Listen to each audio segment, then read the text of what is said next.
is brought to you by the People's National Party. Make the trumpets play.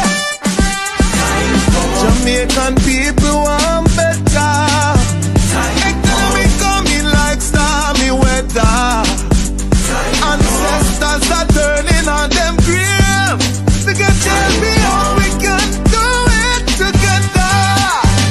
When we look to the future of precipice, we see Jamaica needs the vision of the PNP. People said the bag of promises, them can't carry go shop. And the crime rate getting high, I wonder when it all goes now, comrades. Jamaican people want better. Economy coming like stormy weather. Ancestors are turning on them grave. We get champion. The proceeding was brought to you by the People's National Party. The scale of dealing with anti-corruption issues. So there is a learning curve that we are going through.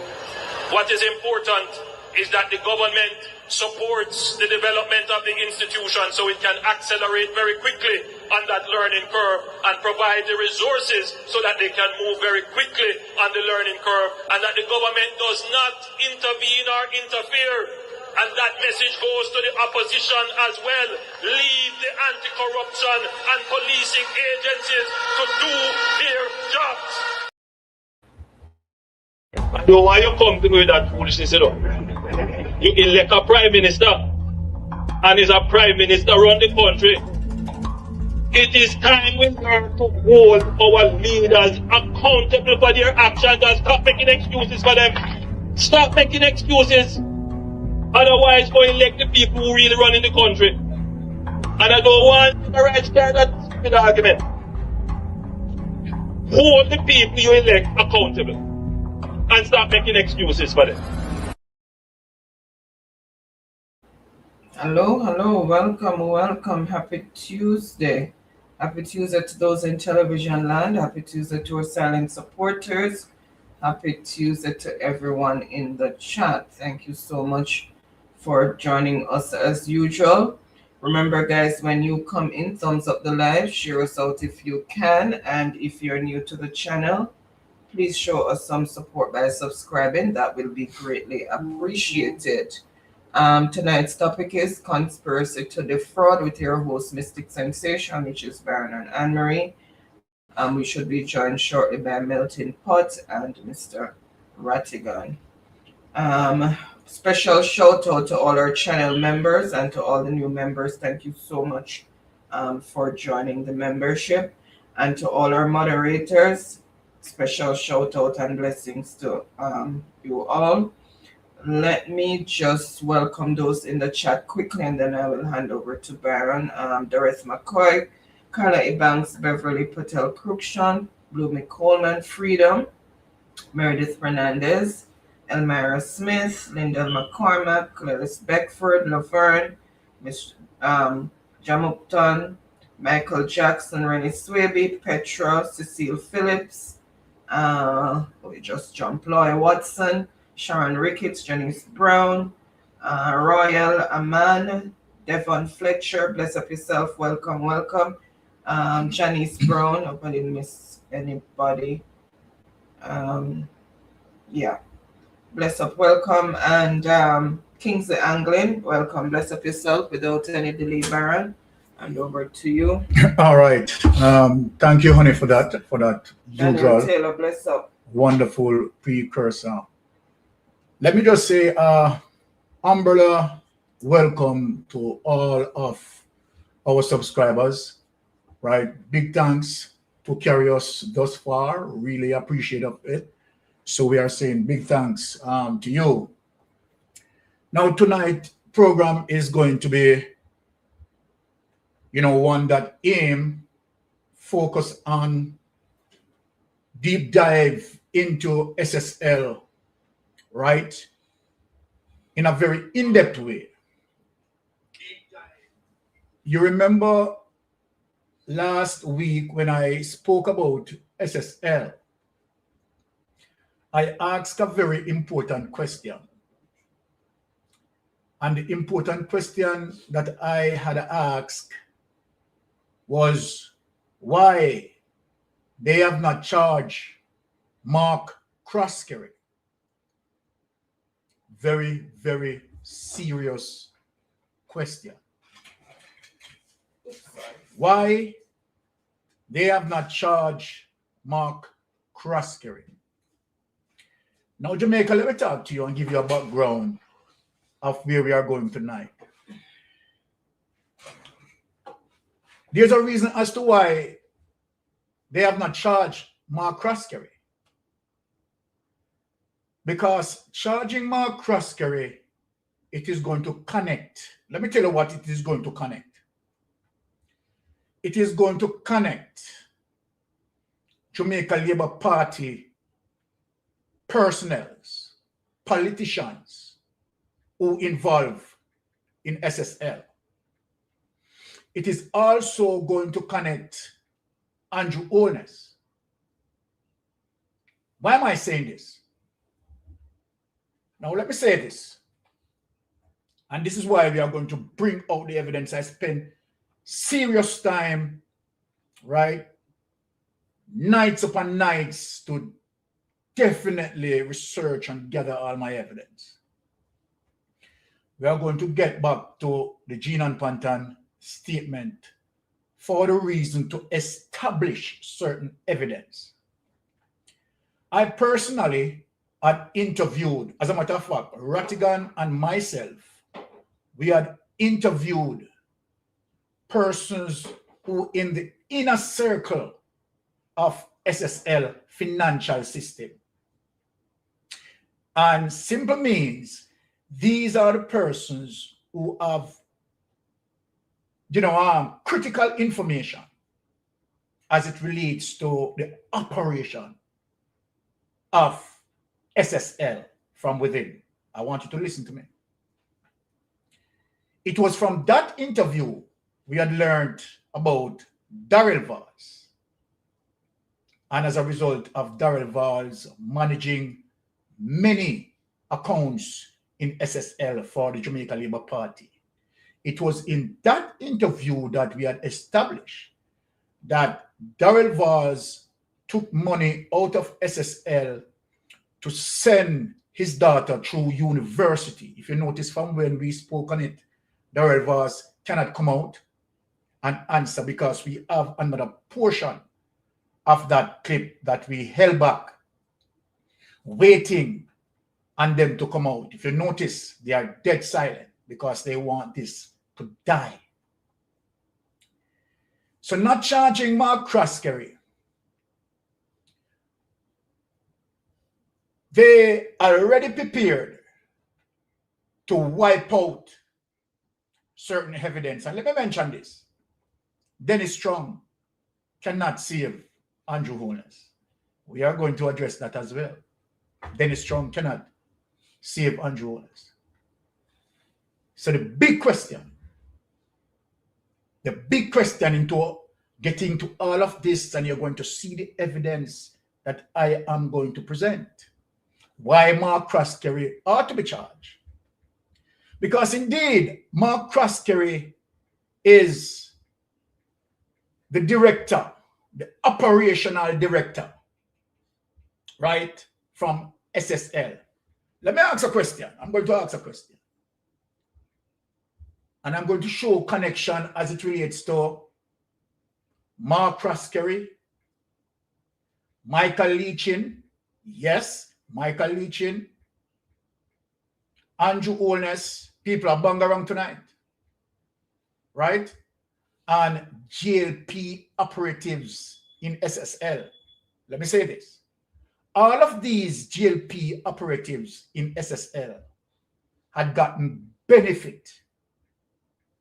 The only set of persons who haven't gotten any benefit are those investors who outside the GLP connection. Listen to me, people, and I'm going to prove it tonight. The only set of persons, right, who have gotten benefit is the GLP administration and associates, including Andrew Holness. And we are going to prove it tonight. But before we get into that, Melting Pot and Ratigan is here. Let us have them greet the stage, meet and greet. And for people, let me warn you now, for people who drink coffee, go and get your coffee. For people who drink tea, go and get your tea, have a crackers, and relax, whether you want to relax in your settee or wherever. Enjoy. Please enjoy tonight's program. Without any further delay, let me just introduce Melting Pot to the floor. Melting Pot. Good night, everyone. This is Good the Mystic night. Sensation Live. You know, we are here tonight again in the hot seat. Bring forth to you a program that I know you will all enjoy. You know, so I want to just say big up to everyone at the chat tonight as usual, you know. Don't know you're our supreme fan. Big up to the host, Lord Byron, technical director, Lady Anne Marie. And, you know, the Ratigan. Don't know where he is at the moment, but hopefully he'll be in the studio very soon. So to everyone, Ratigan is here. He's here. Oh, Ratty is here. All right, Yeah. Ratty, big up, Happy New Year, Mr. Ratigan. Enough love and blessings. Yes, Yeah, man. And as usual, you know, we are going to burn the fire tonight, you know. You know, and we don't need no midnight time for burn this fire. Yeah. We have everything for burn the fire. So once again, I hand back the floor to the host. Thank you. Thank you. All right. On the relay, let me just, same time, just have Brother Ratigan. Happy New Year, Brother Ratigan. Right. yes, indeed. Happy New Year to you, Lord Byron, Lady Anne Marie, man called Melting Pot out of the UK, and all of you lovely people making up the audience, whether you're watching or you're listening. Bless up. It's always a pleasure to be here. And as I said, if it's Tuesday night, then it must be Mystic. All right. Yeah. All right. Bless up, Brother Ratigan. So let me begin where I left off. So as I was saying that to leave Mark Croskery, right, as it relates to not charging Mark Croskery is the intention, right, to hide a lot of the evidence, because Mark Croskery connected to a lot of the evidence. Where am I going? Enough long talk, Mystic Sensation. We could get into the evidence and prove it in terms of what you are saying.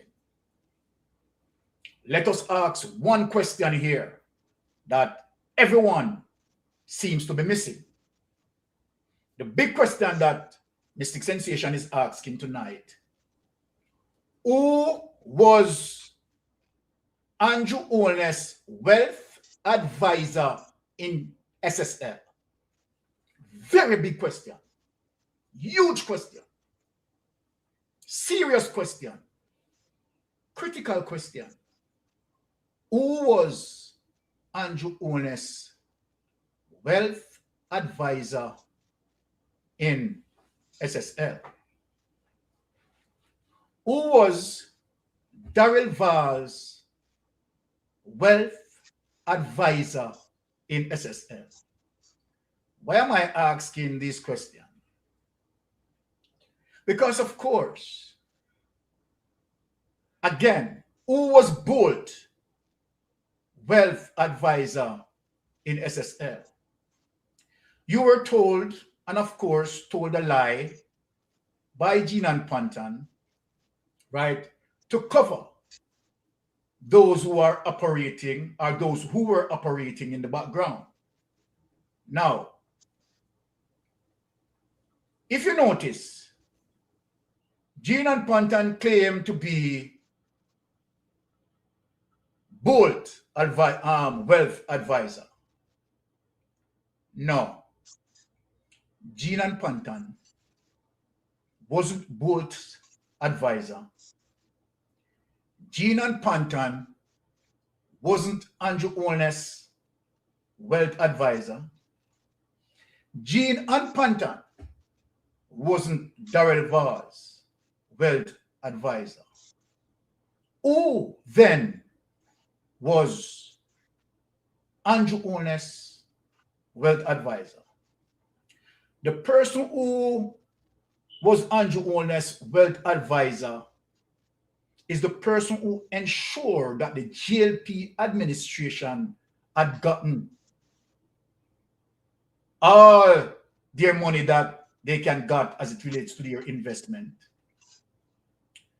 It is the very same wealth advisor that managed Andrew Holness affairs in SSL. Who was this person? First and foremost, I'm going to prove to you that Gina Panton was not Bolt advisor. Bolt was told that, but Gina Panton wasn't.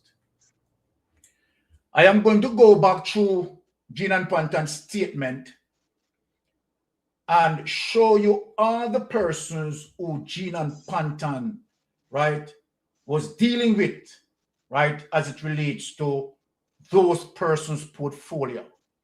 You are going to notice that there is no Andrew Holness, there is no Welgen, right, there is no Daryl Vaz, right, and we know that they definitely in SSL, right? Now, let us go back to Gina Panton's statement. This is like a story time. You know? Let us go back to Gina Panton's statement to show the world that Gina Panton knows nothing about Bolt's money, wasn't the wealth advisor for Bolt, and this is going to come out into the court hearing too. Right? Now, let us bring up that statement from Gina Panton, and we're going to show all the persons, right, as it relates to Gina Panton being the wealth advisor, handling those portfolio. Nothing to do with Bolt, nothing to do with Andrew Holness, nothing to do with the lady that put in millions of dollars, because guess what? There's a threshold amount that Gina Panton would have managed, and when it reached a particular threshold, other person that I'm going to speak about manage. Now, let me give you the information. It was Mark Croskery who was managing Bolt's portfolio. Mark Croskery who was managing Andrew Holness' portfolio. Mark Croskery who was managing Daryl Vaz's portfolio. They cannot dispute that. This is the reason why they are hiding Mark Croskery. Let us get into that to clarify that Gina Panton has nothing in terms of being a wealth advisor for these portfolios.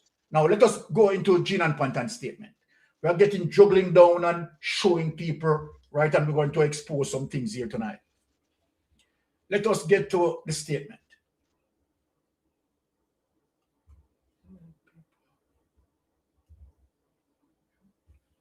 Yes. Share. Yeah. Okay. All right. Let us peruse the statement to show you that Gina Panton has nothing to do with managing those portfolios that I had spoken about earlier. Here it is. This is Gina Panton's statement. I, Gina Panton, voluntarily give this statement at 8 Lady Musgrave Road, Kingston 5. And you know that Gina Panton, right, totally went back in terms of saying that she was coerced, she was forced in giving this statement. So she, although she said that she had given this statement voluntarily, she's now giving, right, new evidence that she did not done this voluntarily. She was asked by you, Croskery, to kind this. So that is what Gina Panton is saying now. In the parish of St. Andrew, in the presence of my attorney at law, Tamika Harris, and will say as follow. I reside at 7 Digent Art Close, Kingston 6, St. Andrew, and my address for the purposes of this statement is 19 Heaven Made Drive, Kingston 19, St. Andrew. I have been employed to Stocks and Security Limited for 25 years, starting April 1st, 1997.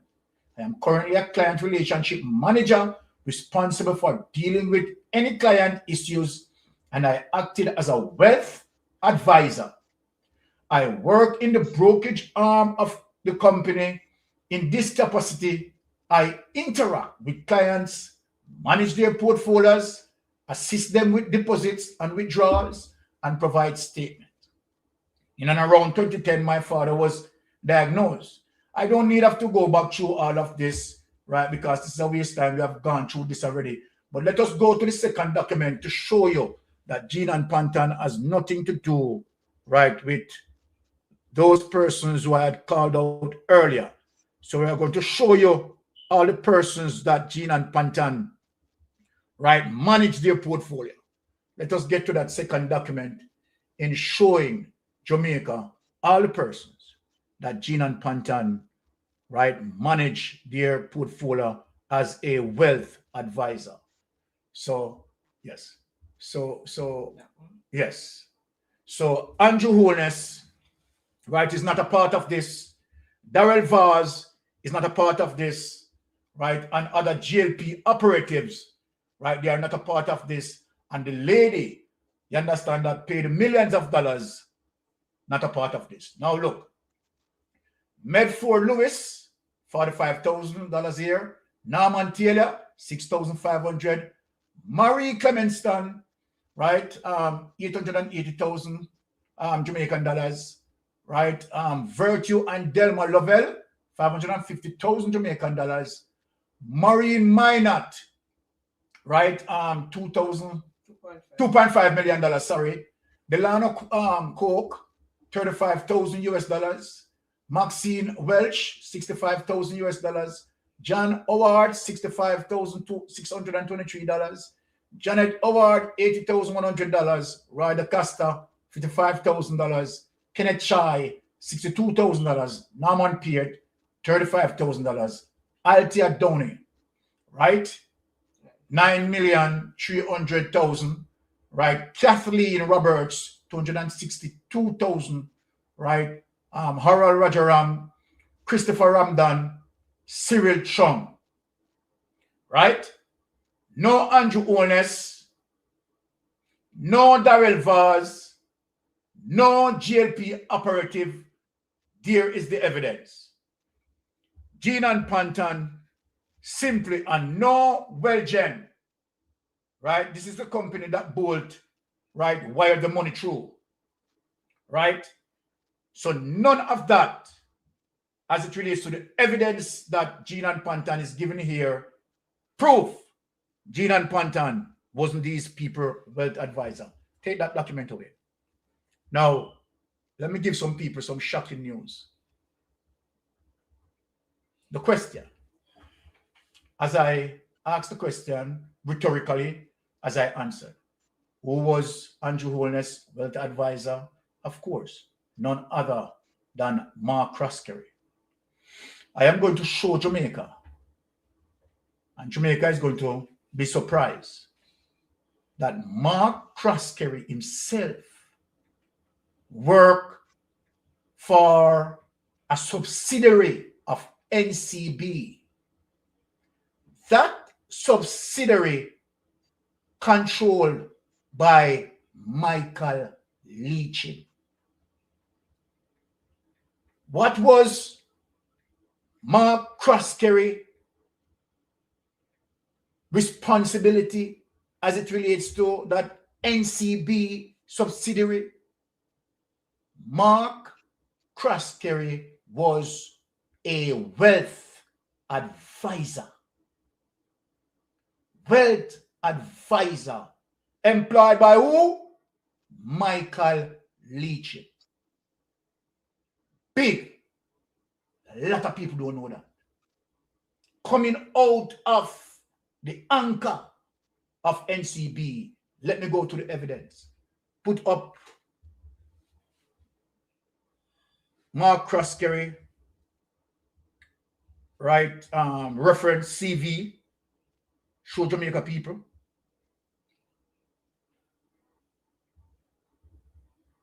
Let us put up that on it to show Jamaica the evidence. No, not this. Not this one. Not this one. This one. Okay. Let us show as it relates to Mark Croskery CV. Yes, Andrew Honest, we have done our homework. And our homework is paying off. Let us get down here. Show Jamaica people. Here it is, people. Wanted to see it. Wealth advisor and equity trader, NCB Capital Market Limited. Wealth advisor and equity trader, NCB Capital Market Limited, from June 2004 to August 2006, totaling 2 years and 3 months. Where did he go after he had now the experience as it relates to wealth advisor? Where did he go next? He went straight into his father's business. And he went in as Deputy General Manager, Stocks and Security Limited, SSL Jamaica, from 2006 to 2007, 10 months as a Deputy General Manager.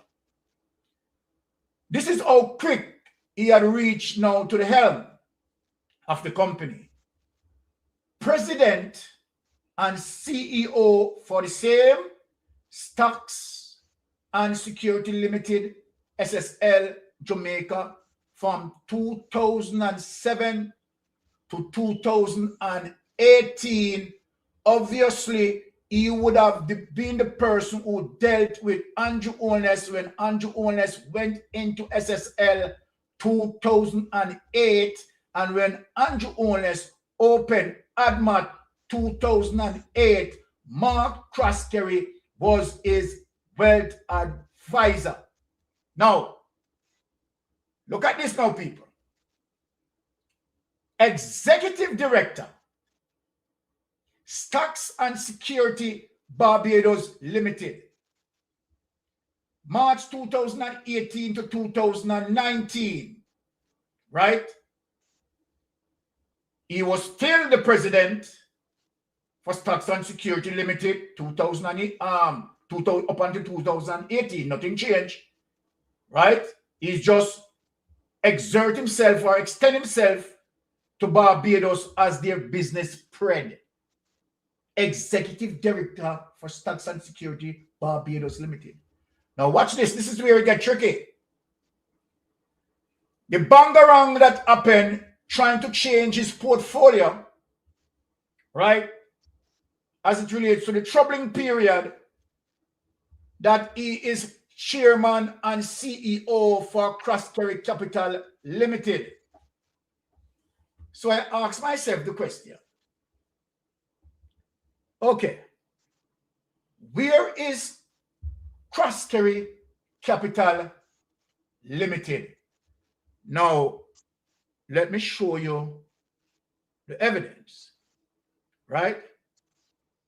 I'm going to show you the evidence as it relates to what I am talking about.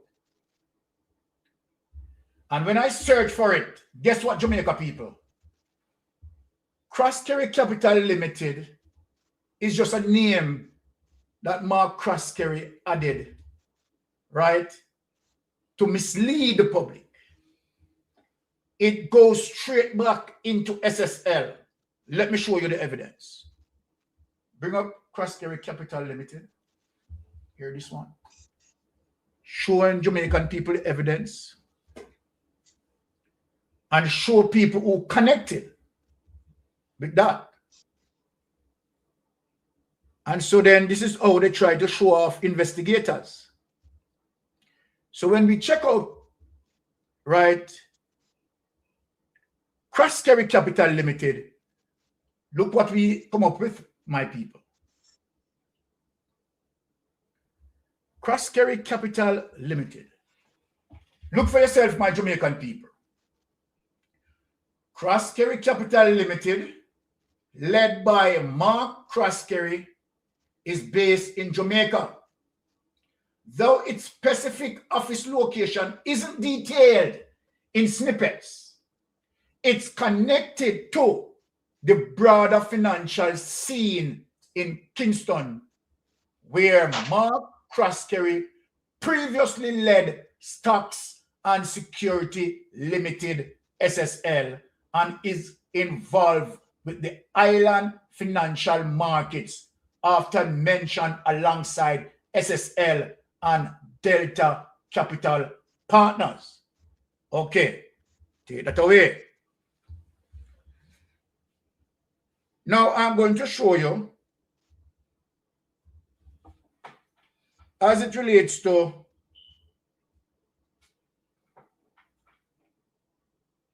Delta Capital Partner. And you are going to see who control Delta Capital Partners.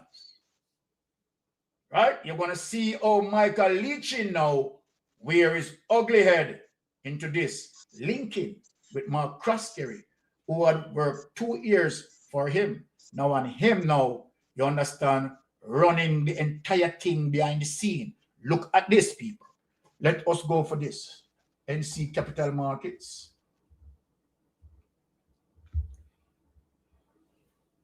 Now, look at the connection, my people. Pay close attention. Here it is. Evidence. NCB Capital Market is a subsidiary of NCB Financial Group, which is controlled by Jamaican-Canadian billionaire Michael Leachin through its holding company AIC Barbados. And you see where Mark Cross-Carry was talking about him being executive this for SSL in Barbados, making him the ultimate majority owner, though NCBFG is a public company with many shareholders on the Jamaican and Trinidad and Tobago Stock Exchange. While Leachin maintains control and is committed to NCB, recent news indicate he's reviewing repayment options for AIC Barbados debt, potentially involving the sale of some NCB shares, but he remains the largest shareholder and chairman. Right? See, ultimate controller, Michael Leachin, primary holding vehicle, AIC Barbados, parent company, NCB Financial Group. Take that away. Now, before I go any further, because we have some serious thing to go into, very serious thing to go into. Let me just get to the panel and see if they want to have no response to what I show so far. And then if they do, we listen to the panel and then, right, we move on to, right, more solid evidence of what we are going to unfold.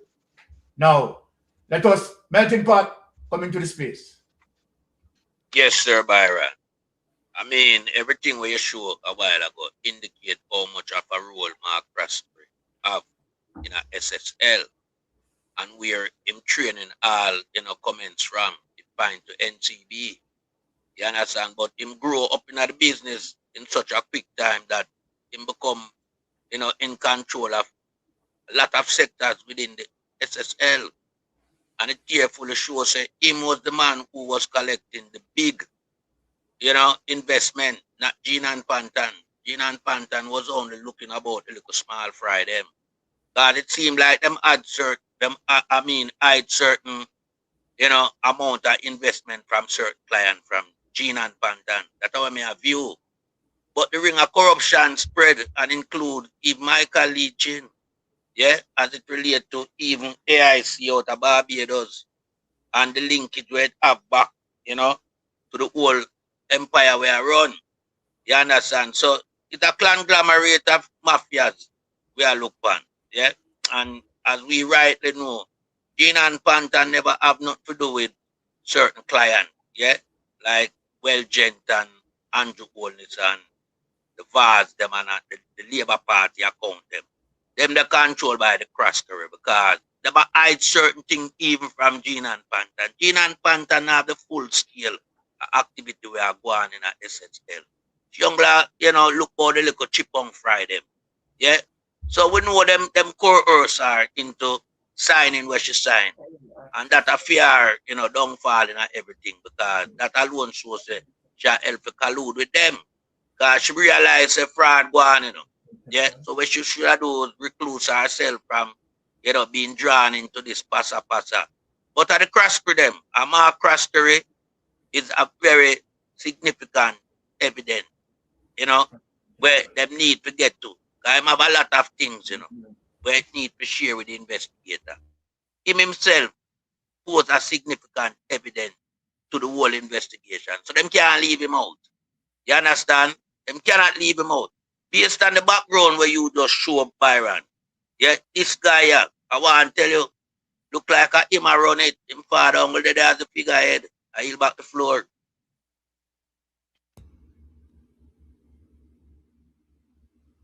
Okay, thank you for that melting pot. Let us hear what Brother Ratigana has to say in this space. Brother Rati.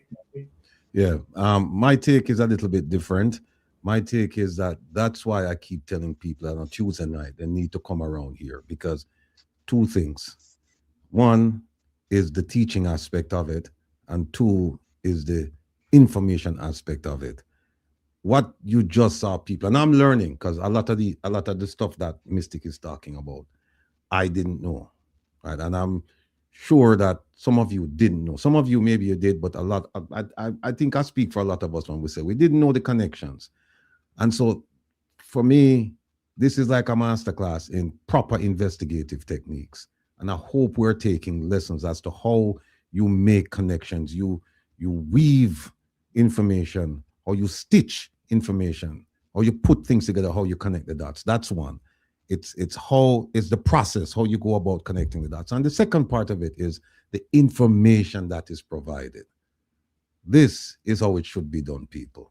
And I'm very, very happy to be here tonight because, again, it's a learning experience every time I come out here. And tonight is no different, except that tonight is a little bit more interesting. So thank you, sir. That's all. All right, Brother Rati. Thank you for that. So people, I want you to take your seat, right, and enjoy the show because we will get from here much spicier. Now, we heard Dennis Strong on an interview, and we heard Dennis Strong completely expose the Andrew Holness-led administration as it relates to their attempt to become an obstructionist and an attempt to interfere with the investigation as it relates to faith. We are going to now play that interview and we are going to listen, we are going to dissect, and then we are going to show why Dennis Strong cannot touch this case. This case is much bigger than Dennis Strong. I am going to give you the evidence as to why he can't touch it. And he knows. He knows. And this is one of the reasons why it is important for them to charge Mark Croskery. It is important because Mark Croskery connected all the dots as it relates to the entire GLP administration into SSL, and that cannot be hidden. That is the reason why I'm coming out. Mark Croskery must be charged. If Mark Croskery is not going to be charged, then they have already decided to be obstructionists, right? And to definitely tamper with evidence. And so then, we want Mark Croskery to be charged as a result of transparency.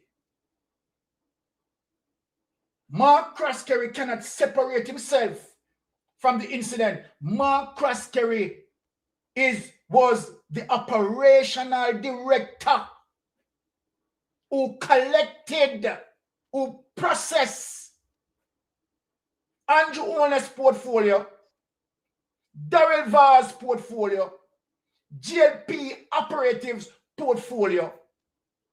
So then, Mark Croskery is very, very integral to this investigation. So then why Mark Croskery has not been charged? Mark Croskery must be charged. Now let us move on. Now we said that Dennis Strong cannot touch this case. The one are bigger than him people. Without any delay, let us play Dennis Strong and hear what he has to say.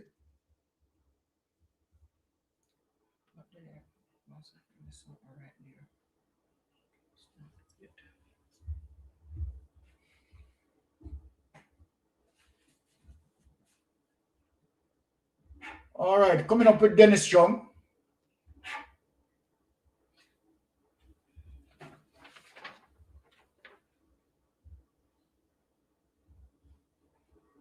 For me, even before I said it, they said, Mr. Chung, we will not discuss his case with you because we want to protect you. Right? So I never even deal with it. They were the ones who sat and they deal with it. So in terms of the status and everything, they're dealing. So you're saying to me, you don't know the status? No. And that status has not been communicated to. So you don't know or you weren't told? I wasn't told. I don't know. And you've not sought to find out? No, I don't, because they update me on other things, you know. But they said to me, listen, we are not going to touch that matter with you. In terms of is there a clock on it before I leave that? Is there a clock? Has the Integrity Commission written back to say that we need something back by X time? I don't know. You've not sought to know? No. And the staff have not told you? No. And you have no interest in asking them? No. That's one thing, the Prime Minister's business in this matter. You're saying that you have no interest in it. Right. Did you sit on any of those committee meetings to deliberate about the task assigned to the FIB by the Integrity Commission? No, I might have sat in one thing where they asked me to do some things, to sign some things, but the deliberation of it in terms of the final thing. You've recused yourself from those deliberations. Yeah. And you recused yourself not because the Chief Technical Director is supposed to recuse himself, but you opted to. Right. And based on their advice. Because so they advised you to recuse yourself. Right. They said to me, even before I said it, they said, Mr. Chung, we will not discuss his case with you because we want to protect you. Right? So I never even deal with it. They were the ones who sat and they deal with it. So in terms of the status and everything, they're dealing. So you're saying to me, you don't know the status? No. And that status has not been communicated to. So you don't know or you weren't told? I wasn't told. I don't know. And you've not sought to find out? No, I don't, because they update me on other things, you know, but they said to me, listen. Let us stop for a while before we go any further, because we have some bombshell here now. Now, I want to speak to Brother Ratty. Brother Ratty, for the Chief Executive of FIT making a statement, right, as it relates to what communicated to him that he needs to, recuse himself. And they have not communicated this particular matter as it relates to the case that we are dealing with at Andrew Warner's case, right? They don't want him to have any form of awareness in this case. I found it, one, surprising that you are heading a department, and as such, wouldn't it be the department head with the requisite skill, if he had the requisite skill to be leading the investigation? Let me ask you, Ratty. Let me ask you. Let me put you up and ask you.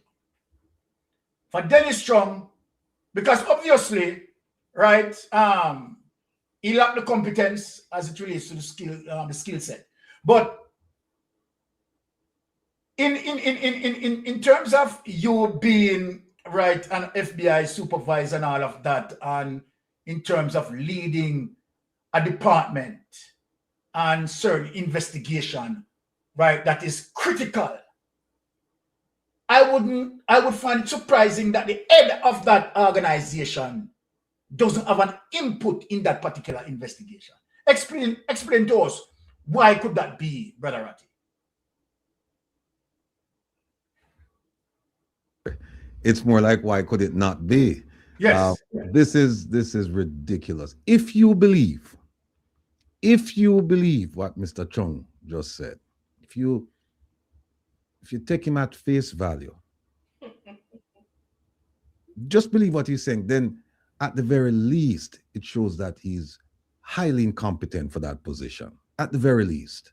Yes. You don't head a department and have people tell you, your subordinates tell you that we're not going to brief you. We're trying to protect you. Protect you from what? Protect you from what? If there is a conflict of interest, it's incumbent upon that person to say to his staff, let's create lines of demarcation. Let's separate me from the rest of me from this particular briefing and the other cases, because there might be a conflict of interest. It's incumbent upon him to say that. But when he said that they're saying we're trying to protect you and we're not going to brief you, that's nonsense. And if he, Mr. Chung, had no concerns about conflict of interest, and he didn't have any when he went into that office, if you recall.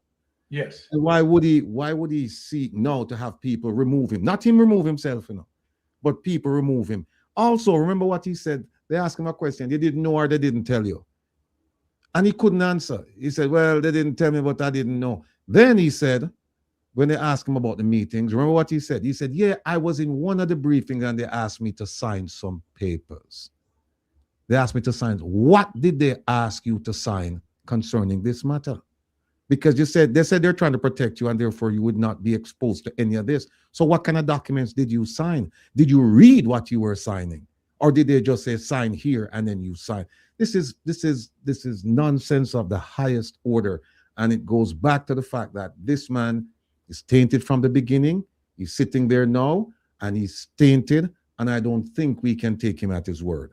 But even if we did decide to take him at his word, it clearly shows that he's out of his league. He's out of his depth. He doesn't know how to lead.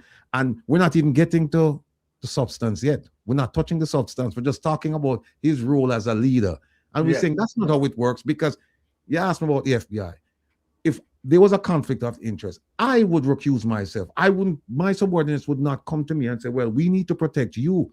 Because the question, if I didn't feel as if there was a need to be protected, if I didn't feel that there was a conflict of interest, my question would be, first of all, you don't dictate to me. And even if you ask me in a nice way, I would say, well, what is it that you're trying to protect me from? What is it you're trying? Because remember, they said there's no conflict of interest. When he first went in, they were saying there's no conflict of interest, even though we have him on statements, we have statements from him saying that he wasn't concerned about what the prime minister did because he didn't see anything wrong with it and all of that. So people, this is very, very troubling. And no wonder they didn't put him up and have him do it. Yeah. And that was a friendly interview. Could you imagine if him come around this corner, what would have happened to him? Could you imagine if him just turn around this corner? That was a friendly interview. Ratty, let me ask a question, right? Based on what he said, I am wondering, as it relates to those investigators who definitely involved with this particular case, if there is any evidence, any at all, that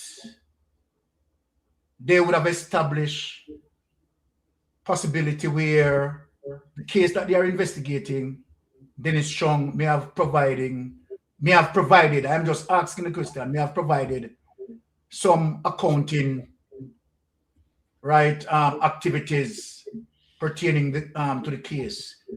That would be a reason for them to not wanting to share any information. Would that be a reason? Let me ask you, would that be a reason for them not wanting to share any information with him? Hold on. If what would be a reason for them not wanting to share information with him? Okay, what if there's any evidence to suggest that Dennis Strong may have provided some accounting activities for Andrew Holness based on the investigation? Would that be sufficient enough, right, for them to have him recused from the investigation? But you wouldn't tell him that. There would be no need for them to say anything to him. If they're looking at stuff that he did, there'd be no need for him to tell him that, because he himself. But hold on, Rocky. Would that be a reason as to why they wouldn't want to have him share any information where that is concerned? Yeah, that could be a reason. It could be a reason. But I still find his answers insufficient, lacking, woefully lacking. Because if you're running the show and you don't have any conflict of interest concerns, then why would you allow them to tell you that we're trying to protect you? We're not going to brief you. We're not. That's foolishness. If you feel like I can render an objective opinion or judgment in this matter, and I can support it, then you don't have anything to worry about. And to be honest with you, and I see it in the chat, people are very leery of the things he said, meaning that people find it incredible in terms of belief. Yes. I don't think most people believe him with that interview and the things that he said. And you can see it looked unprepared for the questions, even though it was a friendly interview. That was a very friendly interview. And him start stutter, and his explanations is almost like he was just rambling, and him ramble all over the place. And it just didn't make any sense, my brother. No sense. All right, let me just hear from a caller who is calling. Yes, caller, you're on Mystic Sensation Live. Go ahead, please. Listen, could you speak up a little bit loud? Amplify your voice so we can hear you. To the whole panel, you know. Given that Mr. Father Ratigan and the ear now, I'm trying to find out an answer for a question that I have puzzling in mind. Which the question is, given that the activities now that is going on in the Caribbean region, right? Yes. And in Venezuela with Donald Trump, and now we see where Canada has now leave NATO and head to the UN or the EU or the European nation, I should say. Yeah. I'm saying, are we now still going to consider removing from the monarch? Are we going to have, who is going to be our allies then? Our defense in like events of what Donald Trump is doing now to Venezuela? And so if we leave the monarch, who would be our defense in Jamaica? Because clearly Andrew Holness is trying to go around Donald Trump, or I should say the United States itself, right? Yes. So with all of what is going on, who would be our allied in defense in these kind of events? Okay. That's just my question. Okay, let me see if we can answer you and then make have Ratigan give you his opinion. Right. I presume that you are saying that if we are to become a republic state, right, and leaving right from under the Westminster system, right, then who is going to protect us? Well, I mean, look, we have Geneva Conference laws that protect Geneva Convention laws that protect small states, right? And you have the United Nations who protect small states, right? And this is what you have been seeing as it relates to the condemnation of the United Nations against Donald Trump, right? So whether we are leaving, yes or no, right? First world countries are superior countries then, right? Has to respect the sovereignty of any other country, small state or whatever. So we will be ever having that protection, whether you want to leave, yes or no. Those protections are automatic. International laws, Geneva Convention laws, UN laws. So it has nothing to do in terms of not able to be protected. Oh, okay. So it's only because Canada now remove themselves from NATO. Yeah. I know have to have the curiosity back home in Jamaica, because if Canada no longer see America as their strongest or trusted ally in that sense, you understand? Yes. We should consider even something like staying to the monarch or something until we really know the direction we are going. All right. As soon as we can leave that situation and becomes republic, it is better for us. Right. But let me just have Brother Ratty answer you on that regard. Brother Ratty. Yeah, well, I'll tell you what, monarch or no monarch, Jamaica wouldn't have the protection of England anyway. If the argument is that the US made a decision to arrest people, leaders I'm talking about. Yes. Yeah, arrest the leaders in Jamaica. Part of that is because the US government knows everything that all of those people in Parliament have done, are doing, and plan to do. They know. So if they wanted to take out Prime Minister Holness tomorrow, it would be no problem. There'll be no resistance, because don't forget that even the former UK High Commissioner, he said that when they did their investigation, they found that a lot of politicians behind the drug dealing and the gun running and a whole bunch of things. So England is not going to stand in the way of that. And plus, also remember what the Prime Minister said in front of Prince William and his wife. Yeah. He embarrassed them. He surprised them when he said, "We are ready to move on." He said that. "We're no longer with you. We're making plans to move on. We're finished with you." Another thing is this, and this is, Carl, I want you to understand this. If you understand nothing I've said, please understand this. That when countries think of allies, the US thinks of interests. They don't think of friends and allies when it comes to certain things. They think of interest. What is the US national interest in this country or in this issue? So while we're thinking who can help us, they're thinking about what will be the benefit for the US. Exactly. Yeah. So that's how. So if Jamaica is looking at it from the position of who can come to our help, who will be our allies,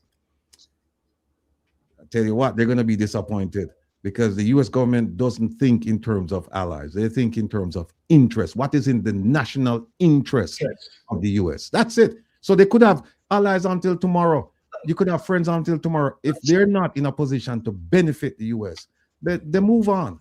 And let us give him a perfect example, Brother Ratty, before he goes. Right. The perfect example is that, right, Colombia is a place that known to be distributing drugs all over, right? And the situation with Venezuela, right, based on the allegation, would be trafficking drugs from Colombia to Venezuela and send it elsewhere. Now, if you notice, the United States, right, is not moving into Colombia because Colombia don't have oil, but Venezuela have oil. Interest. Interest. And with that said, Brian, yes. I want you to remember as well as the Prime Minister always boasts that Jamaica is the logistic hub. I know. So we transition to go from Jamaica where my boss from. So we should be more careful with his word. We shouldn't be not careful with him word. None at all. Exactly. Well, you're a caller. When him you have to be careful with him word now, because remember it was Joe Biden who designated Jamaica as a drug transshipment point. And this administration, they have said the same thing. So the Prime Minister says it's a logistic of it, no make a difference to them. Them already see Jamaica as a drug transshipment point. Exactly. We mustn't forget the amount of drugs, including the one with the Bosco Bell. Yeah, the one with the Bosco Bell. So them focus, laser focus on Jamaica. And I tell you what, that's why them have to just march to the beat of the drum, because they have done some things. I'm talking about people in high places in Jamaica. They have done some things, and they know that the U.S. government knows what they have done. And it's just, and some of them are worried right now as we speak. Some of them are worried right now, because I read something where they said the U.S. government is looking at other Caribbean nations and islands involved in drug trafficking, and Jamaica come up at the top of the list, because a lot of the Eastern Caribbean countries, right, their drugs are going where? Their drugs are going to Europe. The drugs we say are passed through Jamaica is one place it go, and it's the US for the most part. For the most part, yes. For the most part, it's the US. So that's that. All right, Carla. So you're good with that? Yeah, man, I'm good with that. All right, blessings. Me buy that for now. But before I go, yes, like what you asked if I'm good with that. The reason for the questions, again, because as me say, we are come back to Canada, right? Yes. If Canada is seeking protection elsewhere, like back home, as we could say in Jamaica, back home to England, yes, the monarch. You understand what I say? Then we should even all alter it and take a look in what's going on in global affairs. All right, before we take a step back. But as what Rattigan said to you earlier, which is a fact, right? Mm-hmm. That providing that United States want to venture into a country and deal with any sort of prosecution there, right? I mean, England cannot help us, right? UN, as a matter of fact, cannot help us, even although it has established norms of, not what to do in terms of sovereignty and certain things. UN has no teeth, right? UN has absolutely no teeth, because, all right, right now, as it relates to Donald Trump, what Donald Trump had done, Donald Trump administration had done, UN cannot say that they are going to discipline him. He cannot, I mean, they just have no teeth, right? So I am saying to you that, look, whether we want to go Republic, yes or no, right? If United States decided, I mean, any Caribbean countries, as a matter of fact, that United States want to venture into, you understand, and might be want to prosecute someone, right? There is nothing, absolutely nothing exists, whether through UN, Geneva, right, that could stop United States as it relates to Andrew Willis administration, right, from doing what they had done. They couldn't stop the United States from going to Panama, right? So you have to understand. You understand? You understand clearly, man. You understand clearly, man. Okay, all right. So you're good with that, right? Blessings. Yeah, man. I'm good with that. Yeah. Cool. All right. And let me just add one piece, I think the mistake, and that is the UN. The UN, they'll issue condemnation notices, but those notices mean nothing. That's all they can do. And like you say, and like you rightly said, if they decided that, you know what, we're coming into Jamaica, we're going to take over, we're going to capture all of them people because we have indictments for them, whatever. Who's going to stop them? JDF? JCF? Who will stop them? The rest assured, England is not going to get into a fight with the US over Jamaica. No. No. Under No. no circumstances. Them not do that. So Right. And the thing, right now, you understand, I am fully much in agreement with Donald Trump to come to Jamaica and deal with Andrew Holness. So, am I painting that? Now, imagine part. You understand? As it relates, so I'm not going to lick out too much on Donald Trump because I want Trump, you understand, to come to Jamaica and deal with Andrew Holness. I mean, I talk it plain. Melting Pot, based on what Guy Collizard said, what is your take on it before we get into some serious information here? My take on Guy Collizard is that he is lying in the interview with Draz Davis. But Guy Collizard to come out and say, well, you know, him don't know nothing. But as the head of the department, him should have known. Regardless of the fact of the matter that they might, you know, tell him to recruit himself. He must know why them tell him. But obviously him can't state why them tell him to recruit himself. And I find that very despicable. You understand? I know outrightly that he's lying in that interview with Draz Davis. But, you know, you just have to look on the fact of the matter that this guy was thrown into a situation where he should have not gone into. Regardless of his affiliation with the Prime Minister, he should not have gone in there because he know that a lot of treacherous water lies within that entity surrounding the Prime Minister. You understand? So, it's just a fact of the matter that sometimes a guy, when him close to certain person, him like to offer an extended arm like him can help. Him cannot help Andrew. Nobody can help Andrew. But what we have to look on, yeah, it's simple the fact. Why does he not aware of what the investigation is going on? Because I'm saying don't know the status of what is going on. Why? As the head of the department, you must know if them come for A, B, C, R, D, what them looking at. Yeah? I can understand the fact when them say them are half-time protection and tell him to recluse himself. In the terms of reclusing himself, yeah, I want to attribute that down to the fact that this guy used to do some accounting, the Prime Minister, and would have been aware of certain, you know, stuff within that investigation. So I don't think, and he did that while he was, you know, away from the office that Andrew put him in charge of. So he already have certain background details and Andrew was his accountants. Yeah? But we just have to look on the whole thing as corruption from the outset. Yeah? And the fact that we see where Chung, you know, him see him incompetent in the interview, him now communicate that we can understand him. Him said this, him said that, it don't make no sense, it don't add up. So him just never did fit the role. Him incompetent in the position. Yeah? But him think that the corruption where Andrew have would have given him a certain amount of leeway to administrate in the office. But when the pressure come him way, him just realize, well, then there's nothing him can do. Because we know him take up that position enough to help Andrew. You know. Andrew specifically unpick him. Him never qualify for the role. Him not no experience, not at all. Yeah, but he was unpicked, trusted into deep water to help Andrew. So him find out, so well then boy, this thing bigger than him. So him have to just sit back and watch where I go on. And the investigation look like it are intensified. Because them run him away, you know, because him on nobody.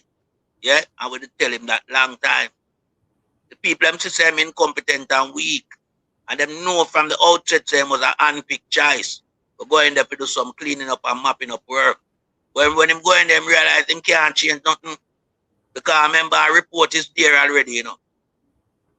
A report is there already. You understand? The investigation did reach a certain climax. Where certain thing was in the investigation report. So him couldn't go in there go change nothing. They would have find him guilty and prison him. So he realized where him a look on is a brick wall in front of him and him can't go through. So the right thing him to do. But what him need to do, you know, is come be more transparent to the public and just state the obvious. Because you must know what go on in the why them tell us to ease back. You must know what them are looking to. You can't come tell me as head of the department say you don't know where I go on. You have to know. You know you head the department, brother. So you can't say nothing. You can't shed no light on the situation. You need to come talk to people with more clarity, man. Yeah, but at the end of the day, the right thing, move it, man. Because what this doing now, you know, this does show you the extent of Andrew Holness. Shit pit where I mean, I know it. Deep. Nobody no really want to go around that, you know. Andrew, if he just left that, make it take it course and justice serve. Try as he might, him can't get nobody because they say an anti nothing. They knock them tie up already, Andrew. So, you know, I just tell some my thought process, you know, lies, and everybody will see in the long run the outcome of everything, because, you know, we need them things, you know, for wrap up and clear up and people for go to prison, you know. People for charge and go to prison. And you bring on the whole establishment where, you know, run the corruption ring in Jamaica. Left, right, and center, you pluck them out from. And, you know, that's why we want Trump come in. We want Trump to come in, because all the thing want clean up in Jamaica. Jamaica filthy. I hear about the floor. All right, Jamaica, this is the time that we are all waiting on in terms of the investigation that we are going to deal with tonight. So then, we had already established certain connection between Mark Croskery, Michael Leachin, right? And of course, the involvement with SSL, and show proof that Mark Croskery must be charged because he was very, very active.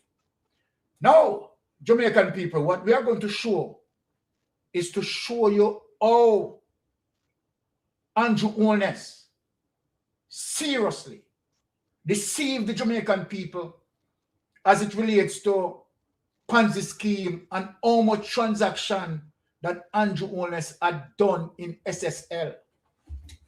Andrew Holness had done some serious transaction into SSL. And let me tell you, Jamaica, this is very serious. When I look at it,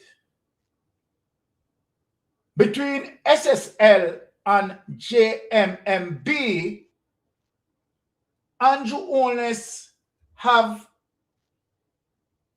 invested more than $800,000 US.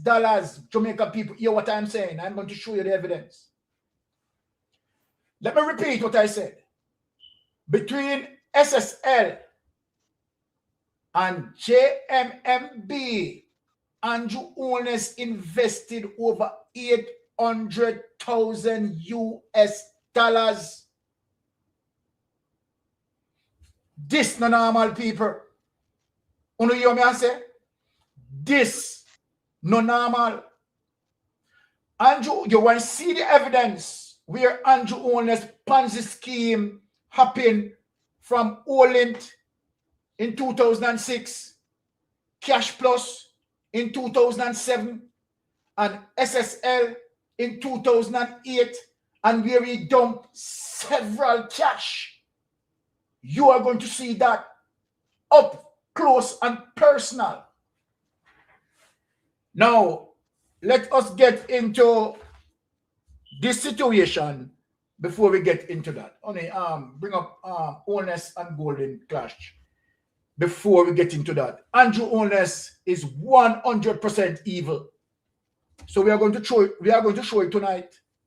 But listen to this, Jamaican people. Listen to how Andrew Holness is devious and vicious. Mr. Holness, the Integrity Commission, in their court filing in the case that you brought to try and strike down the act and eliminate the offense for which you are being investigated, have said that you had money in the Ponzi scheme Olint and you got it out, while others suffered losses. You had money in Cash Plus, another Ponzi scheme where people lost lots of money, you got it out. And of course, you had money in SSL and you were able to withdraw your money before it collapsed. In fact, I would say the only person that Usain Bolt has not been able to catch up with is you. And I want to ask you, how do you think and why do you think the people of Jamaica should trust you to have be in charge of the governance of the country for a third term with that track record and with that cloud hanging over your head? The leader of the opposition is a liar and cannot be trusted. I lost money in Cash Plus and Olint. However, the PNP accepted and received $1 million from Olint. He has no credibility to talk about Ponzi scheme. They benefited from the Ponzi scheme to fund their election campaign. He questions my wife's integrity about development. My wife and my family are hardworking Jamaicans. We started off with the taxes like many other Jamaicans, and I have worked hard. He has sought to weaponize that. But the people who receive me when I go into the country, they say, Andrew, don't worry. No weapon formed against you shall prosper. Right. Mr. Golding, your rebuttal. I've made the point that for the Prime Minister and his wife to be in the real estate business when so many of the agencies of government which regulate that business fall under his ministry of economic development and job creation creates the possibility for conflicts of interest, and I stick by that. Jamaican people, right, you are going to shock in terms of what I am going to show you, right? Going to shock. Now let us ask a question. Andrew Holness said, responded to Mark Golding that Mark Golding is a liar and that he had lost money in the Ponzi schemes. Let me ask this question. If Andrew Holness invested millions of dollars in Olint and lost those millions of dollars, Mystic Sensation question to him, why did you intrigue to invest in Cash Plus and put millions of dollars in Cash Plus? And if you had lost money in Cash Plus, then the next question, why again would you be intrigued to put millions of dollars into SSL? Those are the questions that you need to answer. Jamaica people, Andrew Holness is 100% pure evil. Andrew Holness, what I'm going to prove tonight, single-handedly.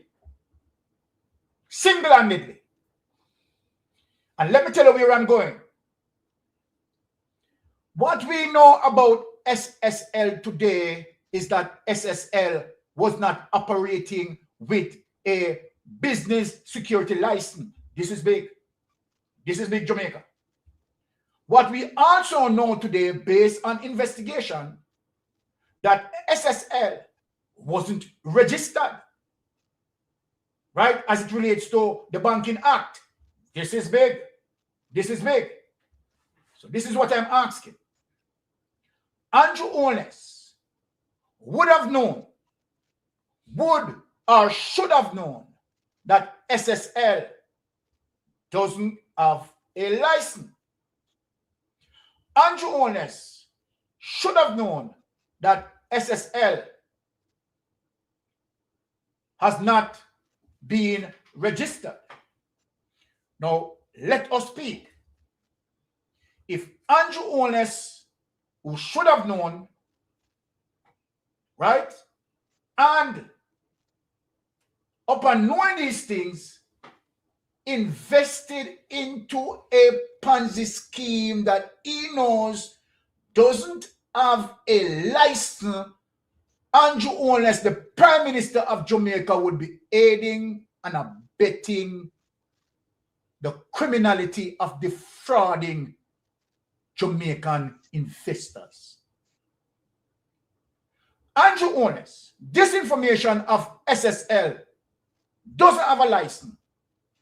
Disinformation of SSL has not been registered.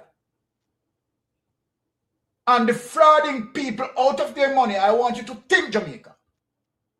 Andrew Holness should have known because he is in the position to know. And if Andrew Holness knows all of this, but still accessory after the fact, still engage in investing in a Ponzi scheme without a license, the Prime Minister of Jamaica aiding and abetting criminal act to proceed as it relates to defrauding Jamaica investors. So we are saying that we want Mark Croskery to be charged, right? Because we know that FID is dealing with this case. And you see the reason why. The reason why Geico Lizard cannot touch this. Can't. Geico Lizard cannot help you. My Jamaican people, come with me. Bring up the document of the transaction into SSL as it relates to millions. Jamaica, it's not easy. So then guess what? Guess where we are going back now, Jamaica? That 700,000 that he put into Citibank was indeed 700,000 US dollars. Indeed, we catch him red-handed and in the cookie jar. Let us go to that information. People, look at this.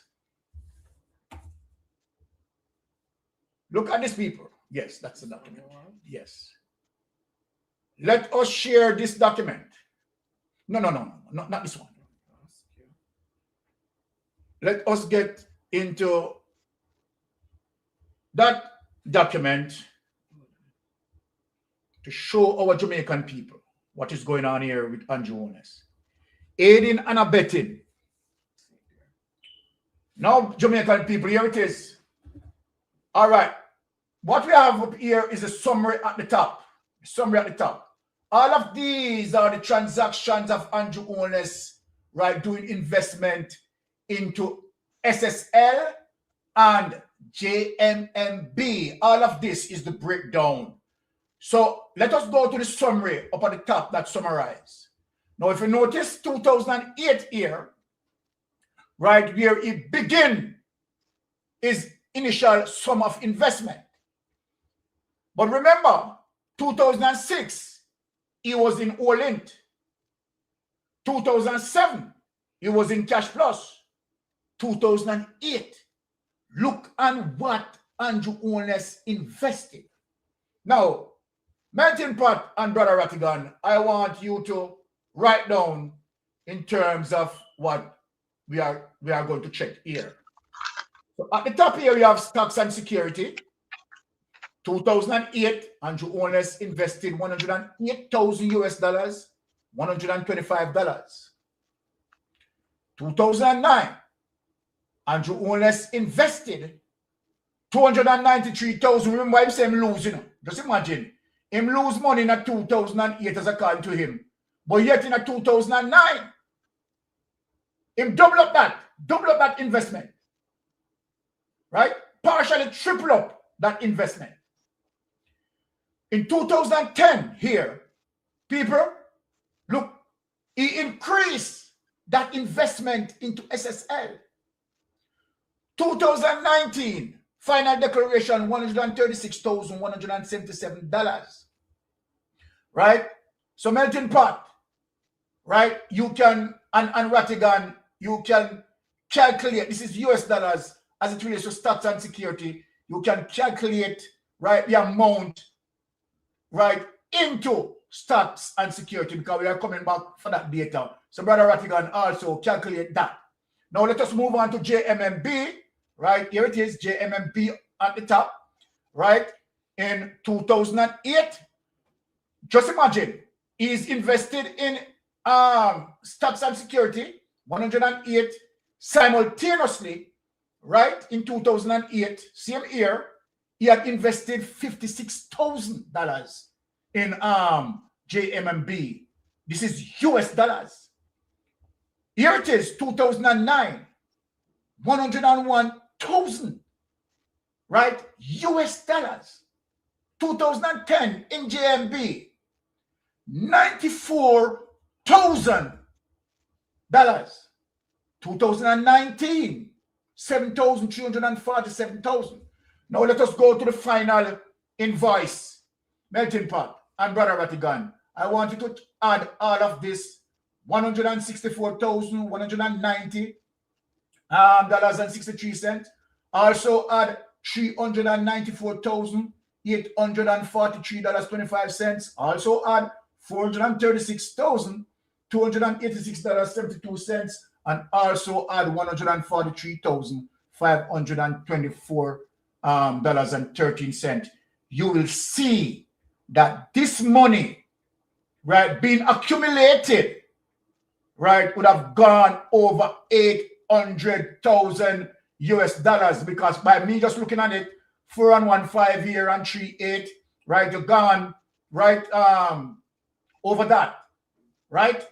So then, right, by 4 and 3, right? So you're gone over 800,000 US dollars. Now, take this away, my Jamaican, take this away, honey. We are going to show you, as it relates to the accumulation of that, 2019, what Andrew Holness had done, right, is to now send this sum into Citibank. This wasn't now Jamaican dollars. 100% proof that Andrew Holness lied again. Bring up that document, show the people. So that $700,000 in Citibank is no way, shape, and form Jamaican dollars. Look at this. This is now, right, 2021. Bank accounts declared for 2021. Now, here it is, people. Here it is right here. City Bank US dollars checking account, $713,528. Updated September 8, 2022, $713,528. Andrew Holness, we caught you red-handed.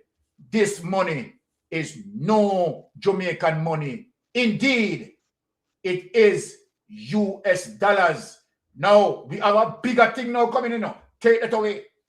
Take it away. We are going to show where you are in trouble. We are going to show now where you are in trouble now, Andrew Holness. Look at this document as it relates to your statutory declaration that you had given to the Integrity Commission, right? Upon 2020, right? That would have put you over $1 billion. But look at the document you submitted to the Integrity Commission investigators. Let us lift up that document on here. Let me show you the next document that outstanding. Okay. All right.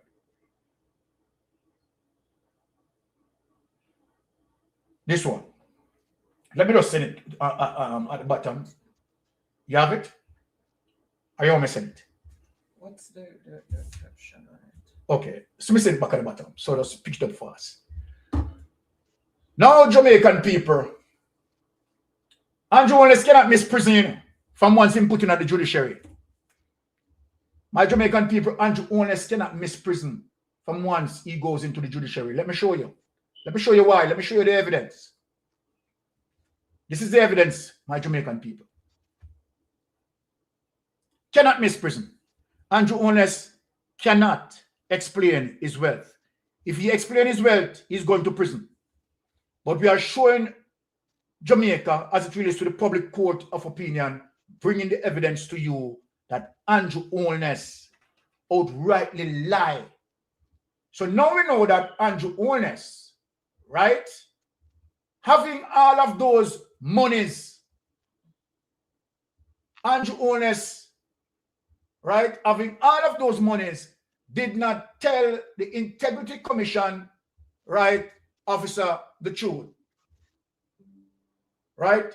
Did not tell, he lied on his statutory declaration, right in between the period 2018 and 19, and we see that he have all of those monies. No, bring up that. Let us show John public where he lied. Where that is concerned, we want them to see that. Right? We want them to see that. So bring up this and let us show where Andrew Holness, we caught you, Andrew Holness, redundant, hands in the cookie jar. Here it is. Here's the lie. 2018, total assets for 2018, $112 million, 549. That's a lie. 2019, $111 million, 518. That's a lie. 2020, 131 million, 775, 2020. That's a lie. 2021, 197 million. That's a lie. 2022, 200 million. That's a lie. By 2022, you'd have possessed over $1 billion. You have not communicated that to the Integrity Commission. Under no circumstances, based on the money that you push in Citibank, that you would have only have $200 million. Mr. Prime Minister, you are lying to the Jamaican people. Mr. Prime Minister, you have damaged Jamaican investors. Plain here, sir, you have lied. We have seen that you accumulate, right, more than $800,000 between the period 2018 to 2022. But this is what the Integrity Commission investigators have for you. So, Prime Minister, the Integrity Commission investigators, they are not telling lies on you. You need to answer this in the judiciary. Now take that away. Let us go to the panel. Now let me just ask Brother Melting Pot to juggle along based on the information that we provided here and solid evidence to prove. Well, all the numbers that we have, yeah, it point to Andrew Holness line in his submission to the Integrity Commission. Yeah, and I want totality in terms of the numbers them that was presented between 2008, 9, and 10. We see him accumulate 879,455.61 US.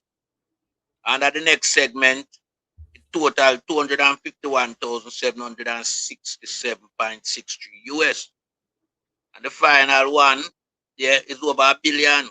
1,138,844.73. Yeah, so Andrew Holness' money was enormous, and all of these were US. You understand? So we are looking for Andrew Holness as a guy who has never been, true to the Integrity Commission. He's hiding a lot of wealth, vast amount of wealth, and these wealth, encompass the US currency. Andrew very wealthy. That's why I said to the people many, many years ago that him is a super billionaire in the region. People might take it as joke or ludicrous when I said that. I asked the question how him could be. Yes, he is. Because Andrew Holness was doing a lot of activity outside of the prime ministerial role. Andrew was very busy accumulating his wealth. And we're talking about enormous wealth. And this is where all the various conflict of interest come in, because for Andrew to amass these things, he has to be playing a dirty game. So what Andrew do, him defraud all the investors them, technically, you understand, and make a mockery of the system. But long run, short catch. Andrew do this thing from 1990. In the 1990s, from 97, him coming up politics as well, him say. He has never been a clean individual. Him coming with a dirty mind. Him coming with one aim and objective, and that was to get rich at all costs, no matter what it does to Jamaica and Jamaican. Andrew's priority was to amass these huge amount of wealth, having these huge amount of account. Now, when you look at what him have in Jamaica Money Market Bank, staggering. You understand? Citibank staggering. And then you don't know, say, him a hide the fact, say, the money where we see in a Citibank at Jamaica, not US. That portion of 713,528 US dollar, you could never be calculated as Jamaican dollars when it going into a foreign account. Yeah, a checking account where you know the money was wired and it touched the SWIFT system. But this is who we have to deal with in Jamaica. We have a mafia. Andrew is not a prime minister. Andrew is clearly a mafia. The one that you see him all the while, man, pum vase and them dark glasses and hide them face, because that's what mafia does. When mafia come under increasing scrutiny and pressure, them put on dark glasses. Yeah, like them Al Capone and these type of guys. So we know Andrew only style and we know him profile.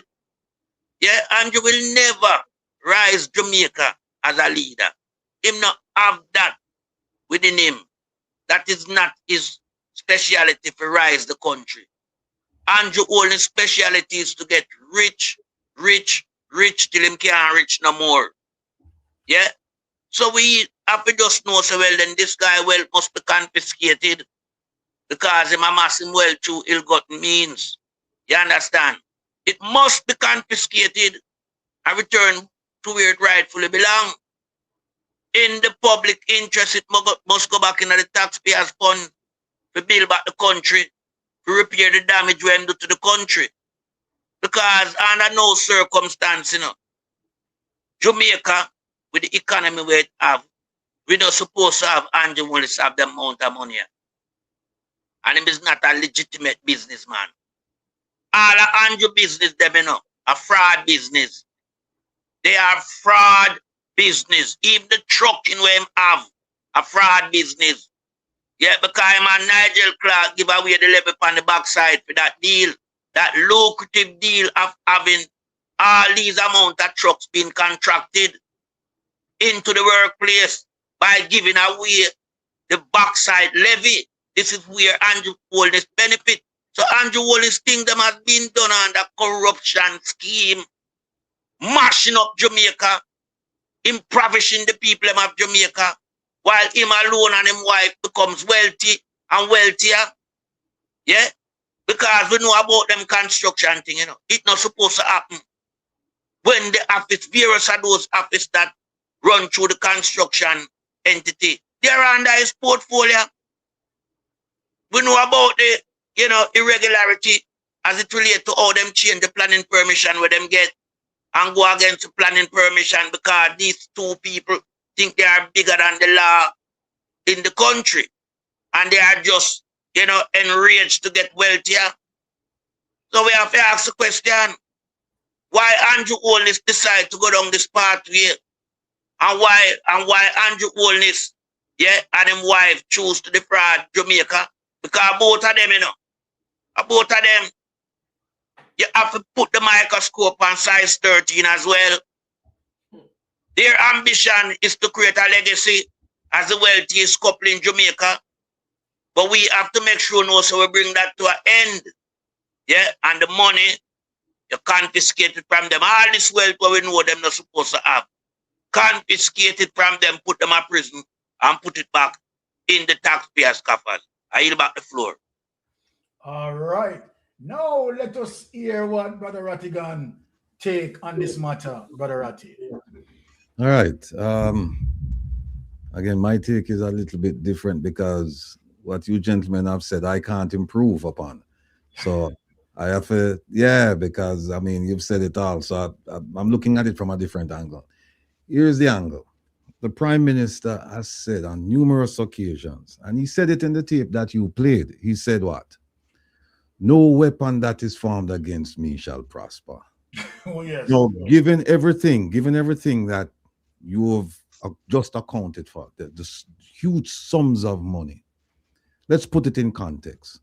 This phrase, no weapons formed against me shall prosper, that was Isaiah speaking to the children of Israel as commanded by the Almighty, to say, you're going through some adversity, some difficulty, some suffering right now, but hold fast to the faith, because I, the Almighty, will protect you. Now, as I said, put it in context. Who is suffering? Who is going through adversity in Jamaica right now, people? The Jamaican people. The Jamaican people. The Jamaican people. So when him come with this Bible verse and him carry on people, want to stop and ask yourself, what is the context? Because if there's one person in Jamaica who shouldn't be uttering this phrase, it's almost like him a blaspheme. If there's one person who shouldn't be uttering this phrase, is the Prime Minister. Because as we can show, he was very fortunate in suffer an adversity. Come say him come from 2 taxi to super millionaire, billionaire, whatever he has been described by us, the newspaper, everybody. The second thing is this. He said, I lost money in Holland and Cash Plus. Well, I hope the Commission and TAJ were taking note of that. Because when you lose money like that, what you do? You claim it by your taxes. It's a loss. Yes. And if them go down, them don't see no loss. You know? Them go down, see no loss. Them say, you understand this? How you say I lose money and we not see no loss. And the third thing is, remember, Mystic, the CM document there, the CM, the affidavit from Craig Beresford. Yes. It shows that the Prime Minister had at one point over $1 million in Holland. I believe it was Holland. Yes. And he took out at one point more than 300 plus thousand. And we're talking about American dollars now, folks. Yes. American dollars. So when him say himself had a loss, we need to ask, well, how much did you invest? Because you take out all of the money. So if I take it out and then the thing crash and him lose $100 and him take out $1 million and him say, well, I lost 100. You notice him never say how much him lose though. He just say I lost. So, but right in the same breath, if he claimed that, okay, he obviously claimed that he lost money, right? So if you lost money in Holland, why go into Cash Plus? And if you lost money into Cash Plus, why go into SSL? SSL. All right. See Let me ask one more question before you go, Ratty. Based on the charges that you, Kraskere, have right now to be operating a financial entity without a business security license and obviously not register, right, as it relates to the Banking Act. Does Andrew Holness in an capacity that he should have known this, that they have no license? Here's how I would phrase it. He knew or he should have known. One of them. He knew about it or he should have known. Because for the kind of investments we might make, you have to kind of classify him as a sophisticated investor. Because most people now go up, first of all, most people now have them kind of money to invest. And if him claim to him I lose money, and him keep on put it.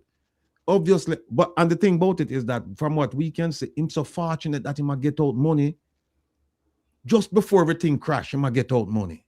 Yes. Yeah, so you have to say to yourself, so it looks like him have a connection. We're not sure. I don't know. I can't come up with empirical evidence, but it just look like it's him just lucky or have a connection. And so the question as to whether or not he knew what I want, I would say he knew or he should have known. He should have known. But this is where I'm going, Rocky, in terms of, you understand, the Prime Minister capacity, right? The Prime Minister must have known. And this is my line of argument. We know that the FSC provide oversight for non-banking entities. Is that correct? Yes. We know that the FSC would have reported to the Minister of Finance as it relates to with a monthly report or quarterly report. Yes. All right. we know that if FSC audit SSL, which they did, that audit would have now established, should have established that SSL doesn't have a license. Mm-hmm. Wrong Yes. or right? You're right. That information would have communicated to the Prime Minister. That there's no license. Yes. Like I said, it knew or it should have known. Here's another thing. The Prime Minister, by all accounts, was a sophisticated investor. So he should have known. You know why? ADMAT. How many people knew at the time that you could open up an offshore company, run money through that offshore company, transfer it into Jamaica, purchase property in the name of that offshore company, even though you are the true owner behind it? How many people could have known about that? How many people did that? And so what would happen is that he would have done, we have to assume that he would have done his due diligence. He would have done his due diligence to say, if I'm putting my money in it, I better make sure, say, you know, because you want to make sure your money is safe. So for him to just take up your money and just put it there, and remember now, another thing, Jamaica is a very small society, you know, and it's even smaller when you come on that level. So people know people and them talk and all of that. So there is really no reason why he shouldn't have known. I'm just waiting for the other shoe to drop, you know.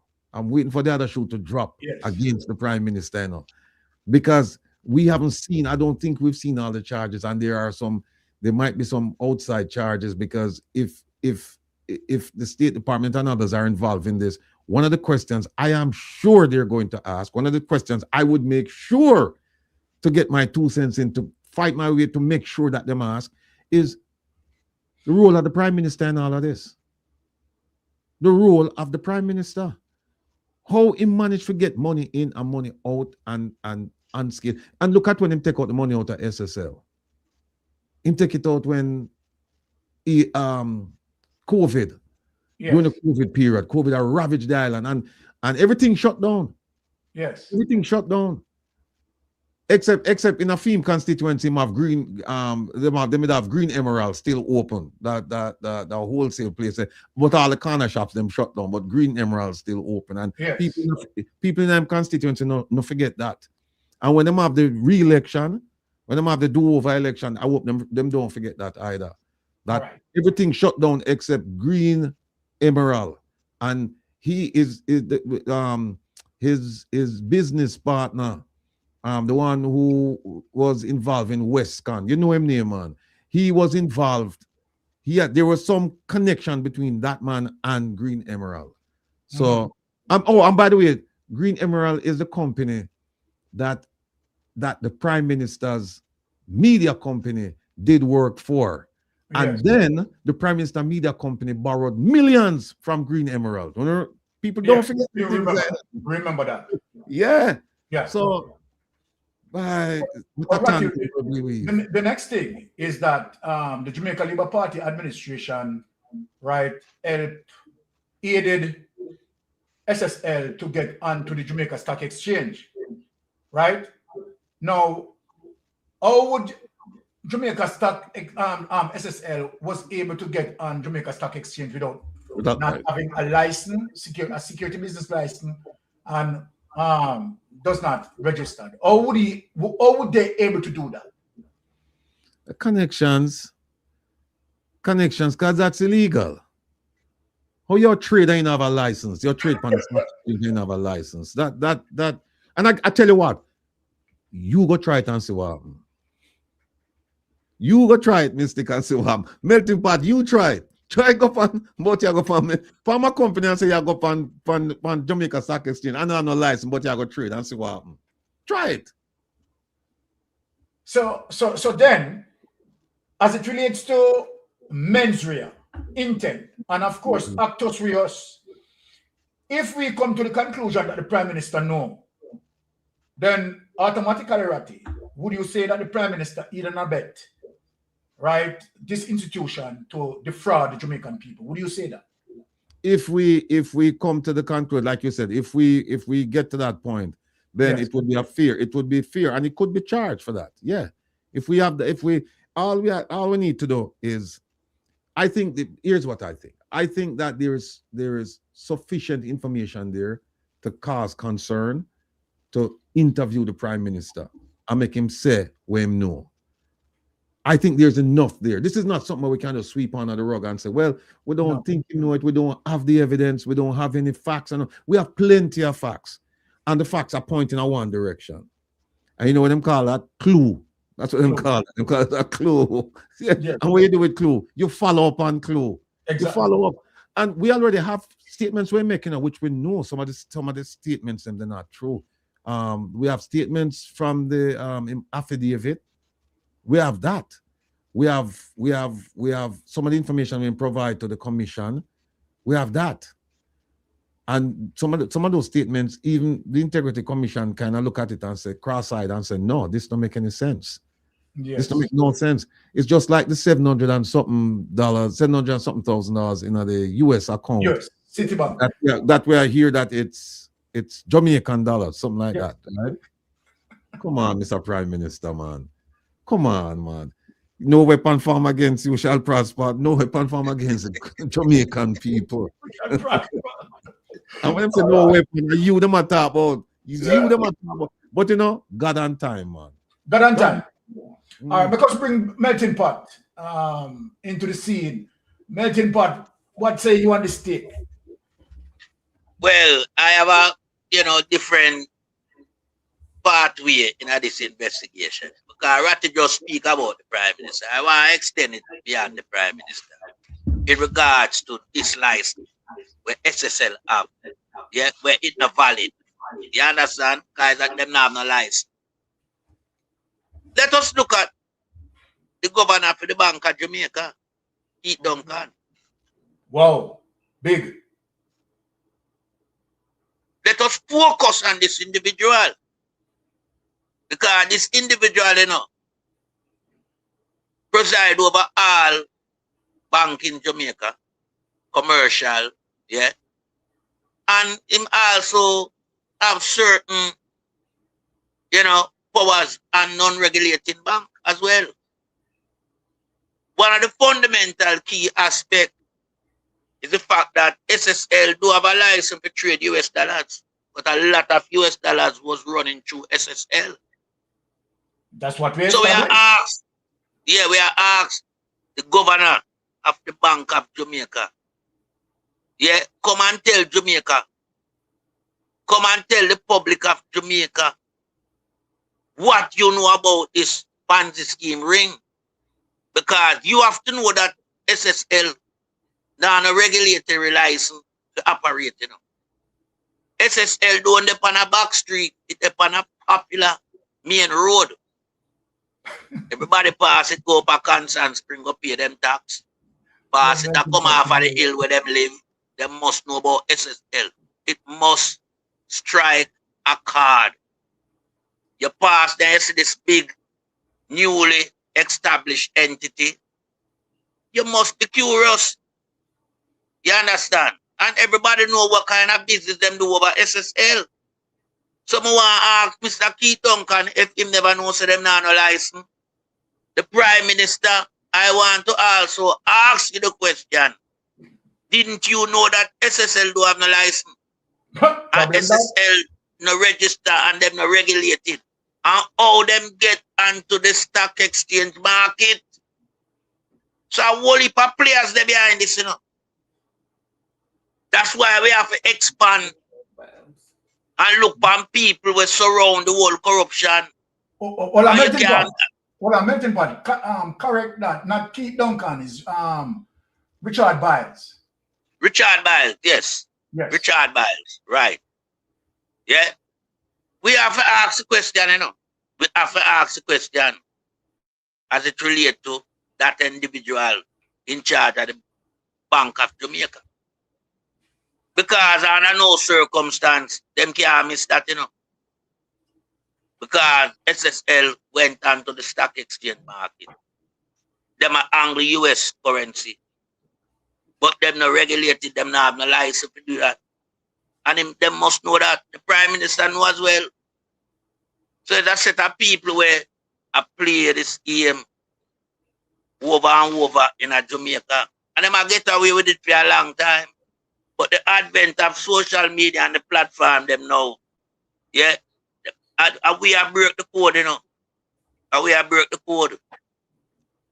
And we have opened up them line of investigation because we investigate them more than the people who investigate them in Jamaica.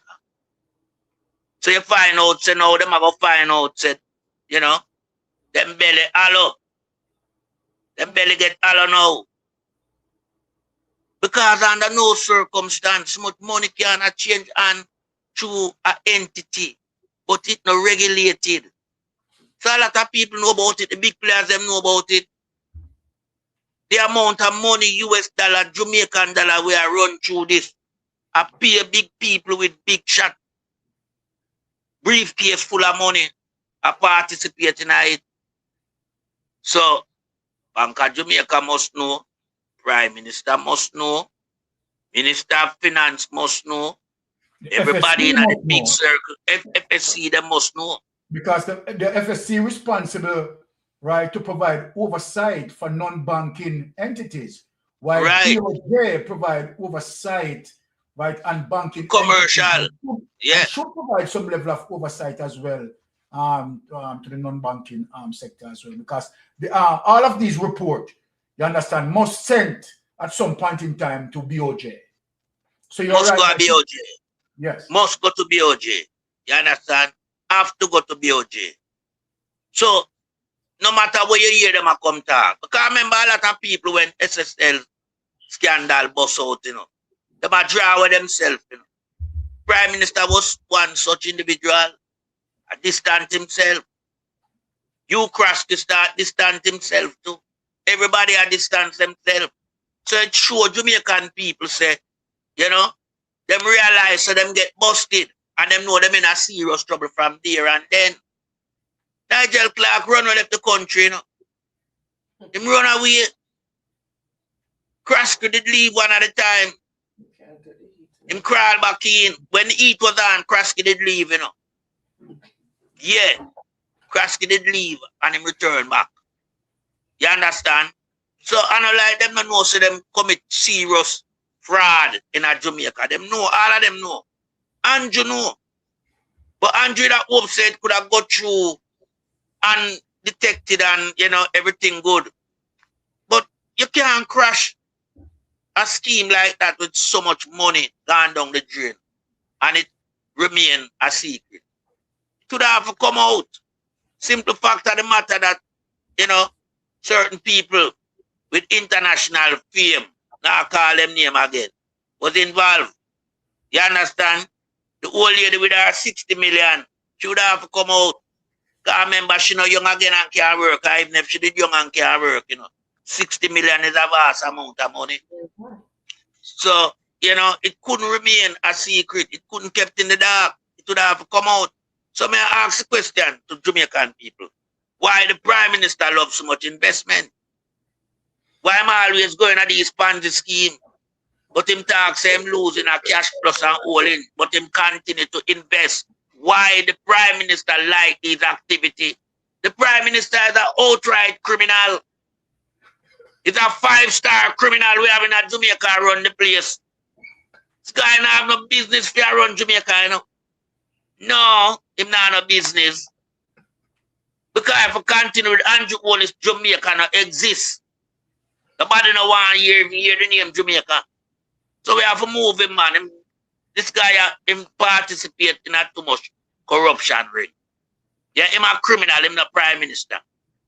And it's plain to see everybody have to just call the spade for what it is. You know? Nobody try to change it and call it clubs are art. Yeah? If a Prime Minister in our country like these type of investment and just like to have business after business, then what time him get to run the country? That's what it. Time and in business them I don't know like yes, Pastor, yes, Andrew Wallace came on it. Or something else you see. Because even the one in our constituency there, yeah, them little road there where that place they pan, you know. How so much money pass through down there, so I wait there again, Ratty, Henderson Avenue. Yeah, Henderson Avenue. Right. Yeah. But we don't know them type of big company around there for all them money there. I run through them places round there, so. Come on. I the first me about that, you know. Because I know the place good. Me never know entity around there, so, where I pull them type of money there. So you know, say a bandolo thing that round there, so. Because nobody with them real investment and not really come invest down in a Kingston 11 era. Them don't do it. So you know a bandolo I run round there, so for them money they are pass through that, so. Green Emerald. It really green for true. You hear the name, people? Green Emerald. Yeah? Well, me know I want Green Emerald, me know when you used to, you know. And the Irish people, them thing, you know. Yeah? The Irish people, them have the Green Emerald. But Andrew have that. I run round I end this avenue. Yeah? And we know, say, a bandolo thing around there, so. And you cannot be trusted. It's criminal. Top of the class criminal, you know. Natty Morgan, Sandakan, Claude, Massop, Starsky, the whole of them combine them do them come half Andrew size. Andrew a big time criminal in a Jamaica. Yeah? And him is a mafia. Because, as Ratty say, you know, when him set up over so, you know, ADMAT, you know, and the type of transaction and how him, you know, calculate him thing through ADMAT. How many people I know say something like that can go on? It's only a mafia where I study those type of things, know so them think they can go on. But if you have a prime minister around the country, me that think at night how to get investment in, of where I'm going to build the next school and where I'm going to do, and you not have that pan him head, people. And you have money pan him brain. And your money and a little kebe money, a serious money, man. And it come like say right now, him cannot stop. From the time Andrew get exposed, Andrew should have scaled on him activity, you know. But him a ramp it up more and more. So we have to give him the full dose of the medicine. Life imprisonment and seize all asset. Make an example out of him. This dynasty where the holiness one created in Jamaica, it must not exist and it must not happen. Because you can have people of dynasty status and them thing not credible, you know. We know about GRU in them and Highland deal with that Texas. You understand? Jamaica have nothing and just so rich in the place. But when you look, you see on a film regime, the most cocaine run through, the most gun trafficking and arms trafficking, all type of trafficking. And the guy is just a bandolo of the highest order. Yeah? Prime Minister of business all over the place in the Caribbean. Doing shell business. Shell business. Prime Minister no each up in a shell company, man. Come on. And then you come talk about no weapon when no farm against you can prosper. Eh? Like so well then you are somebody where you suffer. You're wealthy. And the Jamaican people must suffer. The people must put you there, they must suffer, you know. Because just look how you run your corruption ring. You close down all of the corner shop them. Yes. Run out your constituency. And you and your friend business are run. You're too greedy and your problem. You're coming like the dog. The greedy dog will lose him bone. You're going to lose your bone, you know. You have to lose your bone. Because your bone, you can't tell nobody how you get this bone. You cannot tell the people how you come by this bone where you have. So you have to lose it, Andrew. I mean, I don't care about your supporters with them one thing. Because them are idiots, you know. Them are real lunatic. Because them not watch how you swell with wealth, you know.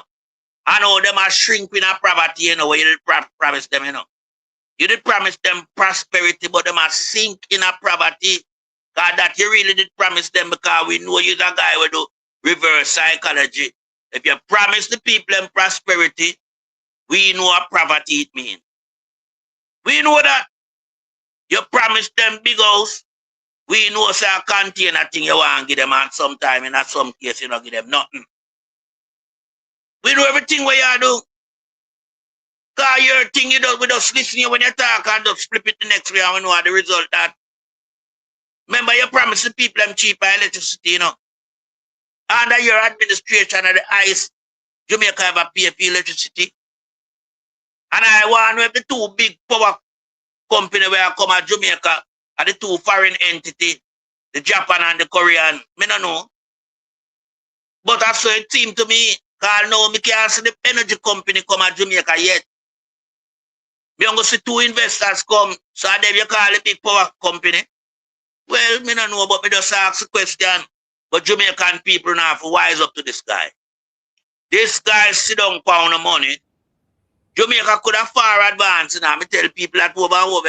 Jamaica supposed to have run alongside Singapore. If People's National Party didn't control Jamaica, Jamaica one of the richest country in the world. But because of GLP have the country for the most part of the time. That's why you see Jamaica where it is at the moment below 80. No two ways about that. Jamaica is below 80 right now. So anybody want to look on the fact of the matter say, boy, Jamaica nice and 80. No. Jamaica not nice and 80. Jamaica may have something, you know, that presents itself to be nicer than 80. But we're not nicer than 80. $80 stronger than Jamaican dollars where the US money is concerned. About 131. Jamaica 160. So we have to look on how did Jamaica get to this. From a country where the money are 1 for 1. How did it get to where it is? Corruption. Who destroyed the who destroyed the currency? The Jamaica Labour Party. Remember, Seaga devalued to the tune of 100% in a theme time, you know. 100% devaluation. So if you look on that, I remember Jamaican currency no regain back no strength. Because all the labor right prime minister them do is take away the money out of the country. Mash up the US currency in the country. See, I got take 31 million same November. Them time that the 31 million, you know how much it value in today's market? That's some serious money. And you see Andrew have a whole heap of it, and at one time Andrew have over $1 billion US. No joke about it. All right, melting pot.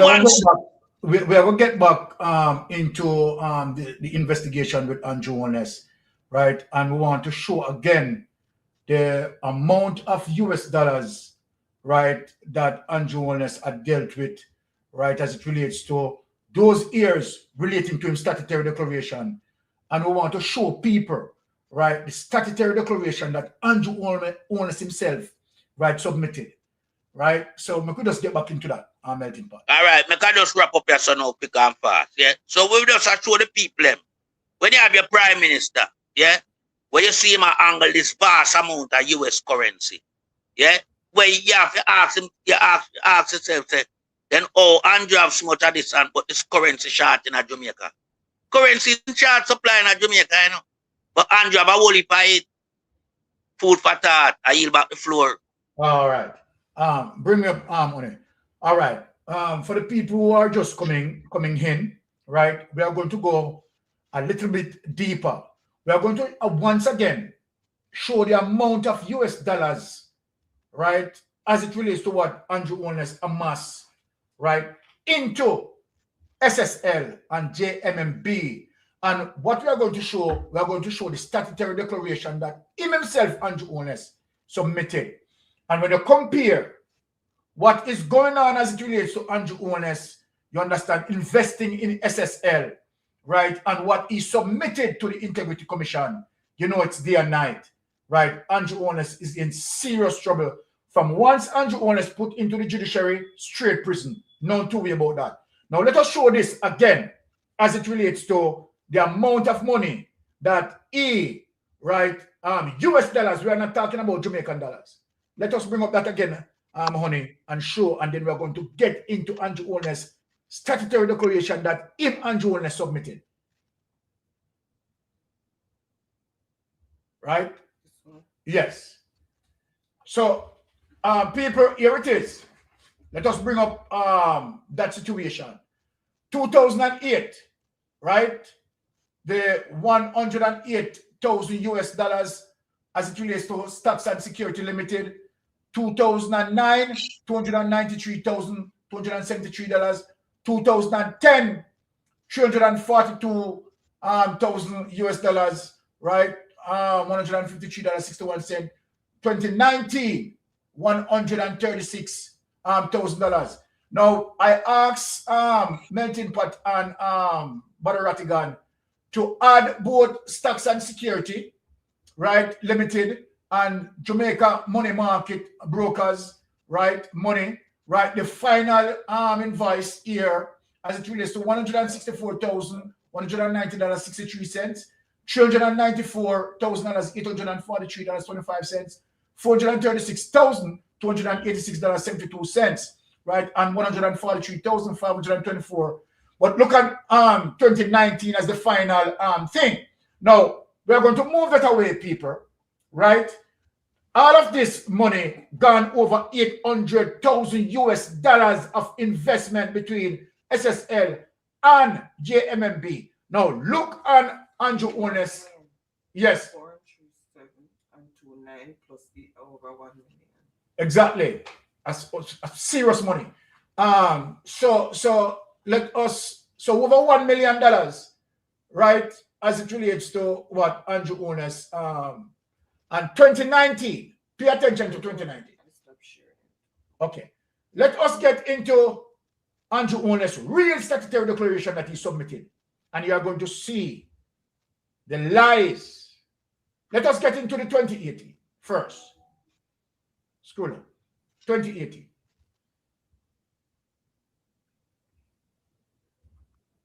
All right. So we saw what we just looked at. Now, 2018, here it is, people. We are move quick. 2018 total assets, people.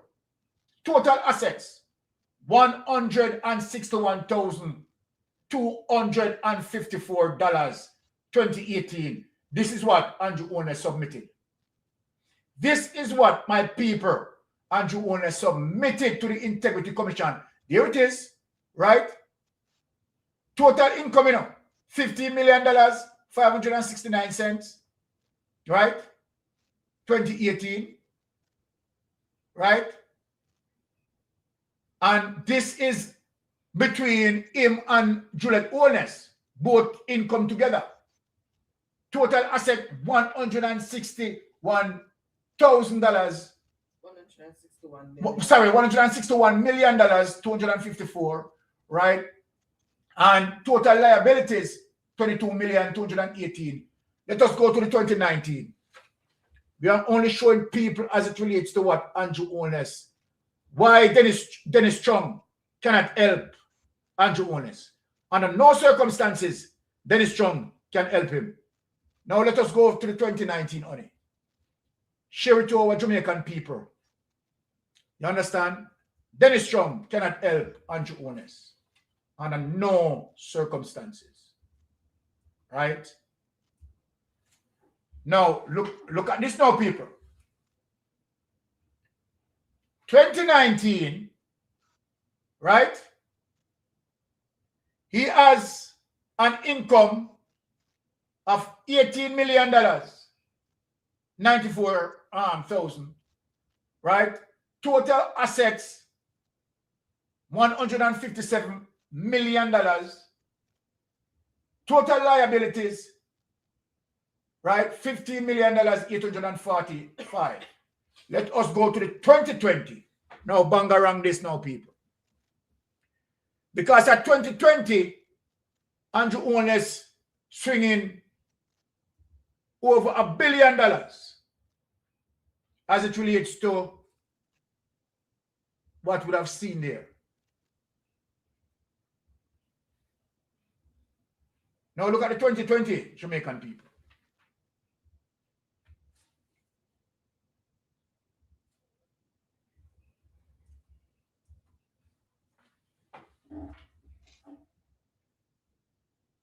2020, right? This is the 2020, right? 2020. Oh, you gone? Pitch it back a minute. All right, stop. So, what one of the most really active? But it keeps rolling the wheel. All right, 2020.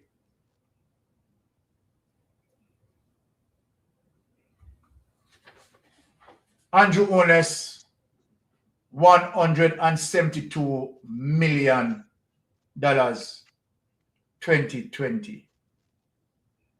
When we look at Andrew Ones running how much thousands US dollars, right, into Citibank, running thousands of US dollars as it relates to between SSL and JMMB, right? Now, Brother Ratty, let me ask, what do you make of those comparisons as it relates to what Andrew Ones submitted and what we are looking at? It's not adding up.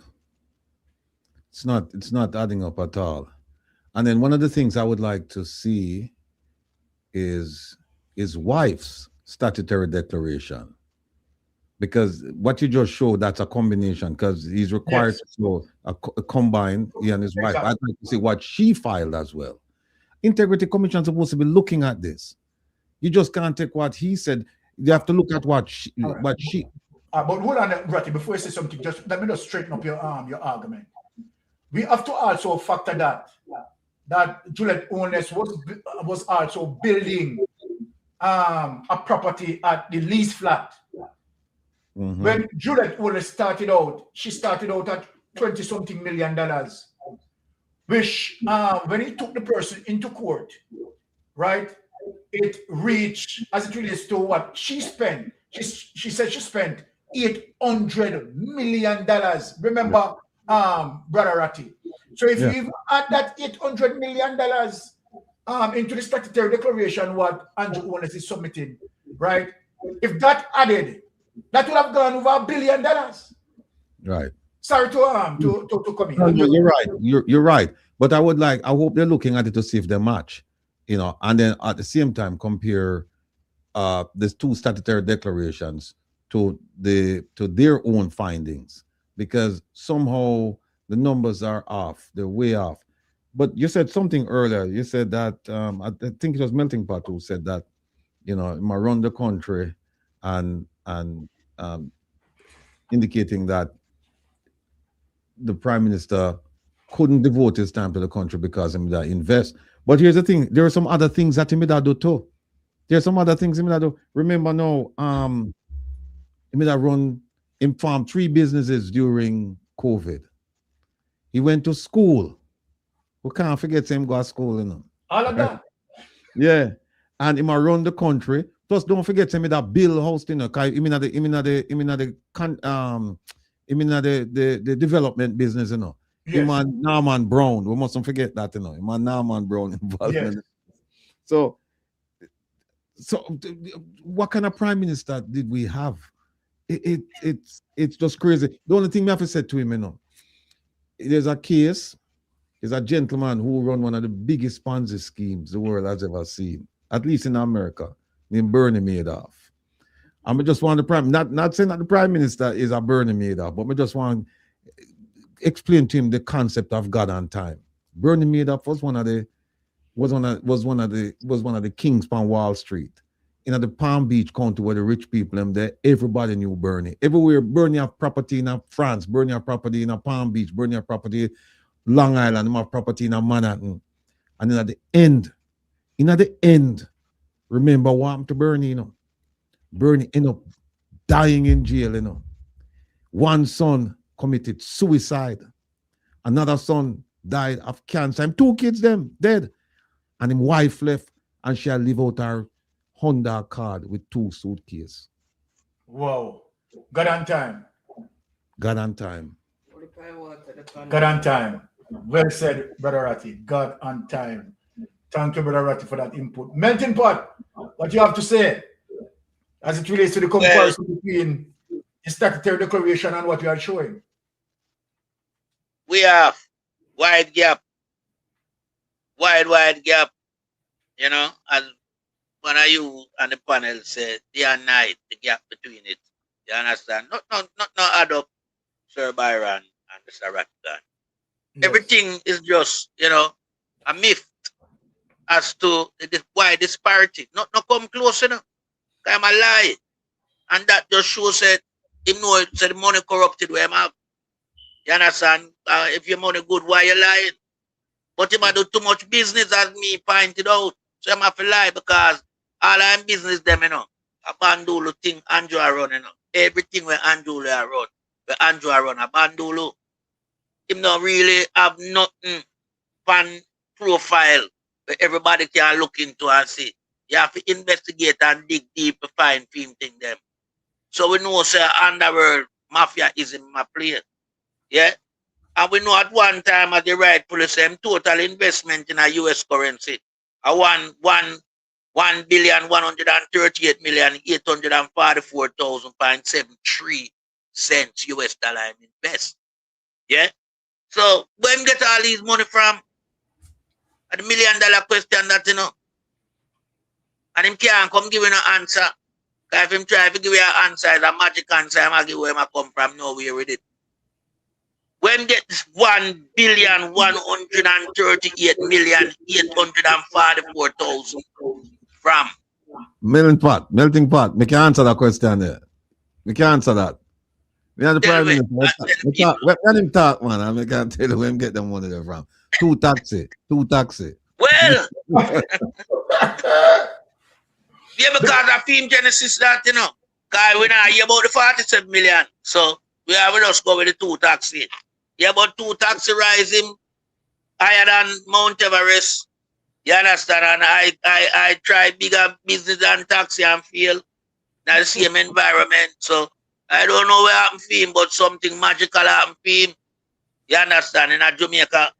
But Jamaican people is to be blamed, you know. Because remember, you know, where we should have Andrew right now, him not there, so you know, Andrew should have been behind bars. Because Andrew should be the Prime Minister, you know. Because all of this we are telling people about it. Before the election last year. And I think this should have changed the people's trajectory towards him. But instead, him use all the mechanism and trap the people the same way. And remember, when you look on the mechanism where I'm using a criminal mechanism, you know. So you know, so the guy is an outright criminal in our place.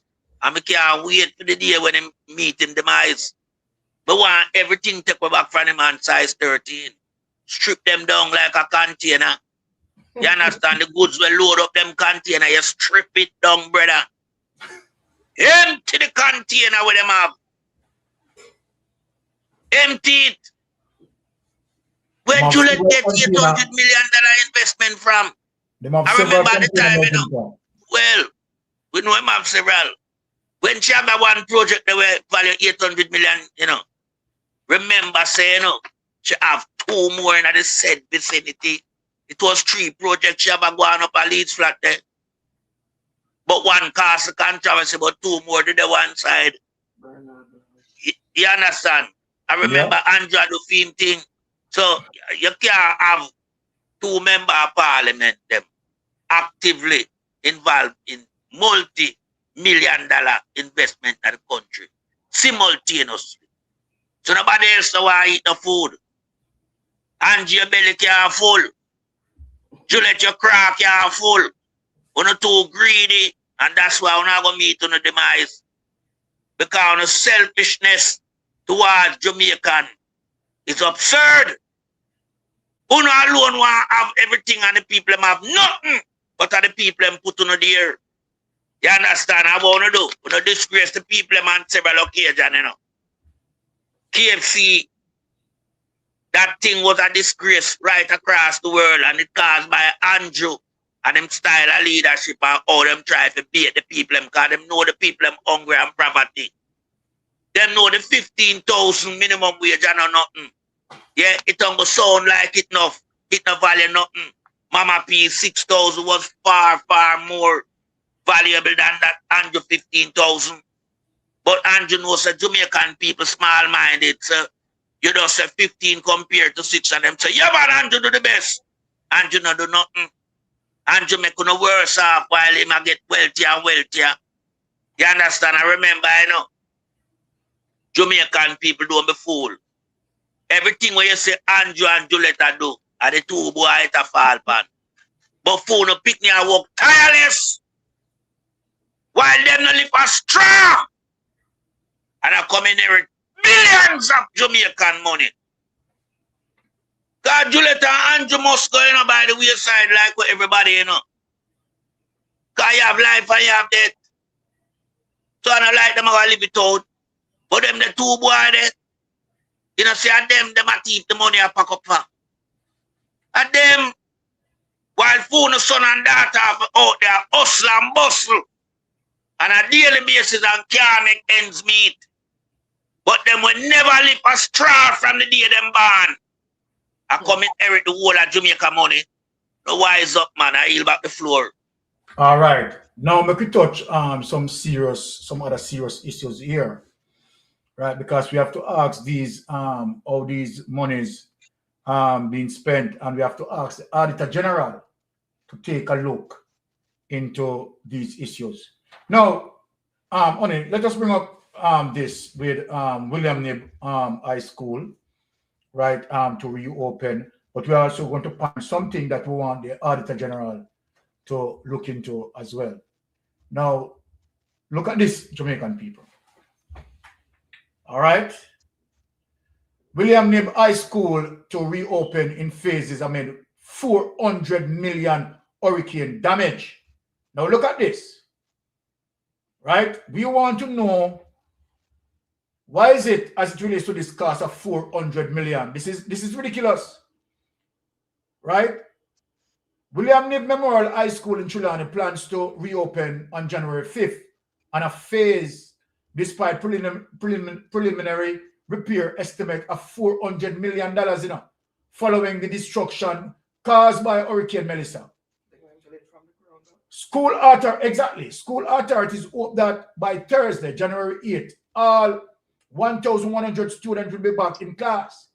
We suffered significant damage from Hurricane Melissa. 8 of 9 classrooms lost their roofing. People listening. 8 of 9 classrooms lost their roofing, and windows and doors are damaged. The electrical system suffered major damage. Principal Linvern Wright told the Gleaner. So then you tell me now, $400 million. You understand? To deal with what?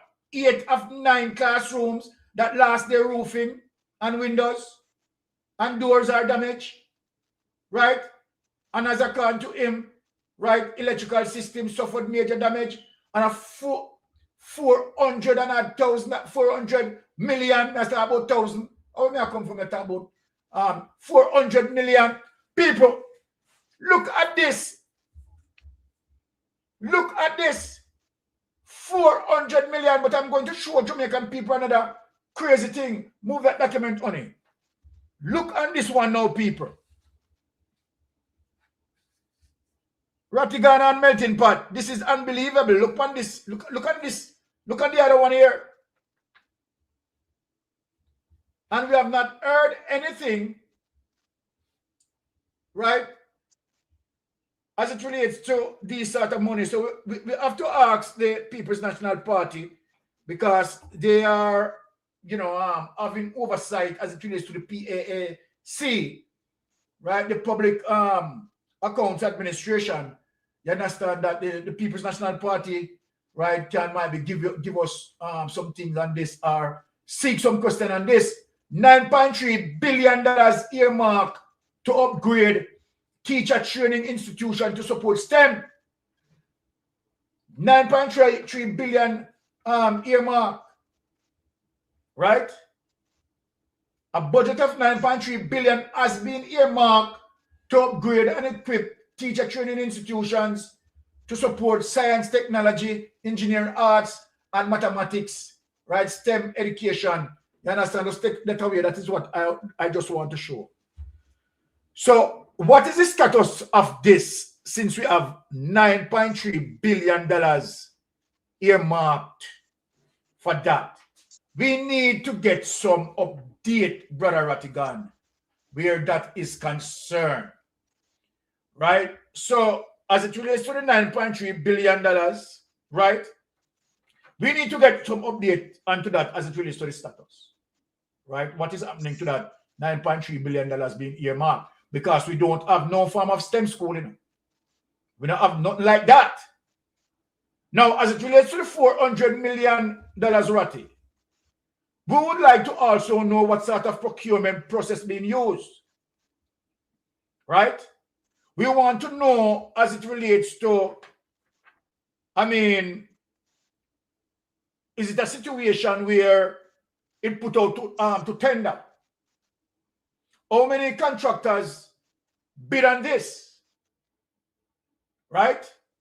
So let me hear your take on this, Brother Rattigan, because this is serious as it relates to taxpayers' money, you know.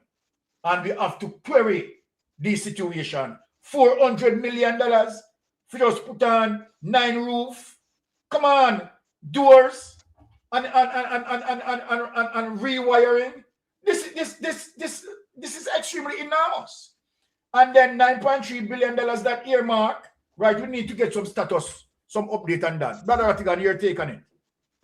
Yes, people, if you're looking for, if you're looking to find where chopping will take place, it's now. It's all over. You know why?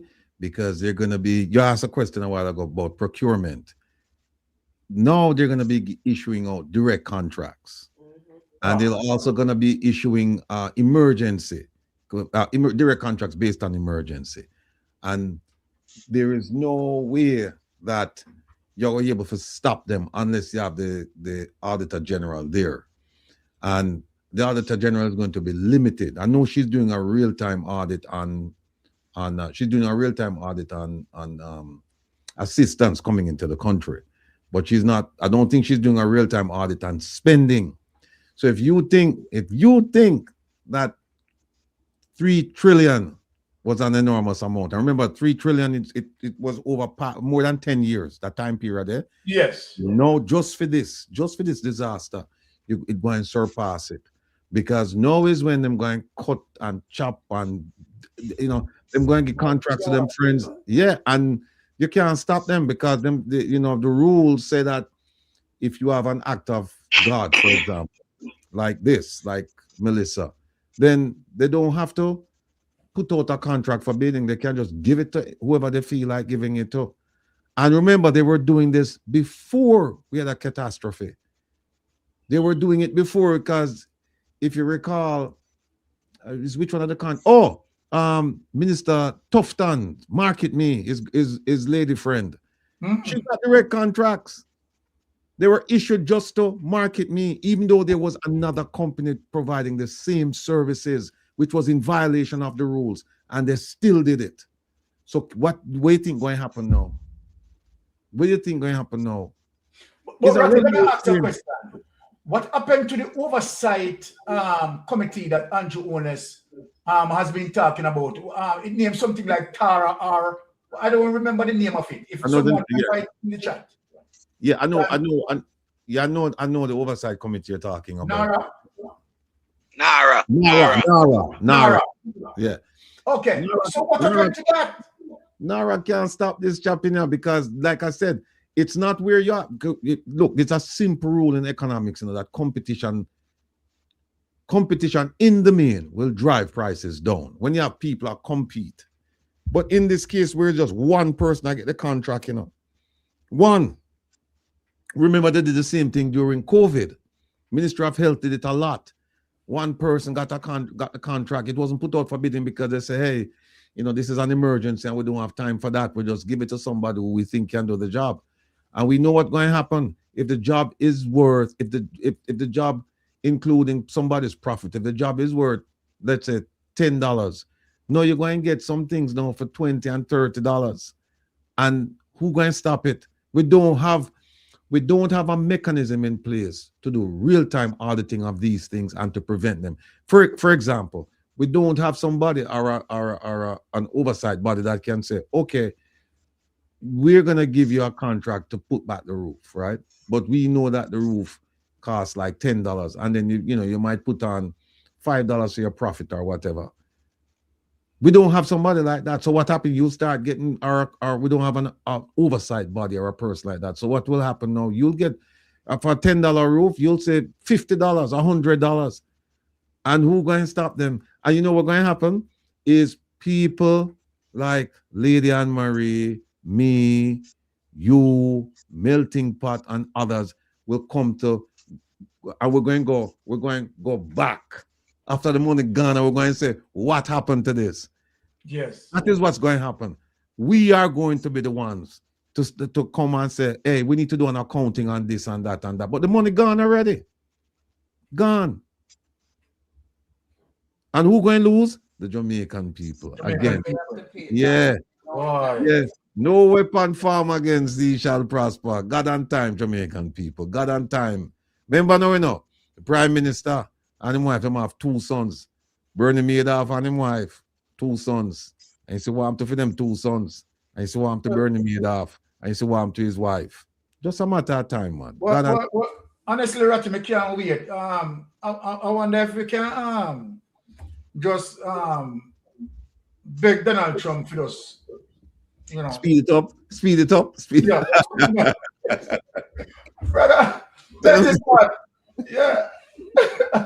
Melting Pot. What say you? Because we want Donald Trump to intervene. Yeah, man, Donald Trump to come like now, man. Because we see with this guy, this guy is dangerous, But back to the same school and William Nip now. We have to draw some comparison. Yeah? Yes. Because the little damage I look for a William Nib, Me know I chop them and chop the 400 million, 400 million. Because to put an 8 roof and, well, we don't know much door and window. But we know the door and window them not add up to not much. Because it can't be all the door and window them, Yeah, and then now the electrical equipment, you know, tell me not about electrical equipment, what they relate to. But put that aside. This restoration, I'm going to show you when we find them alive. Yeah, it can't be for that a price for them to tell you 400 million. Yeah, and then you going to spend 400. Hold on, Melting Pot. Take your time because you're on the closing. You're closing out right now. All right. Yeah, when you look on, the time frame where the restoration program, them say by the 8th of January, all 1,100 students supposed to be back in the classroom, them, Because them do it by a phase. Then I so quick workman complete $400 million worth of work.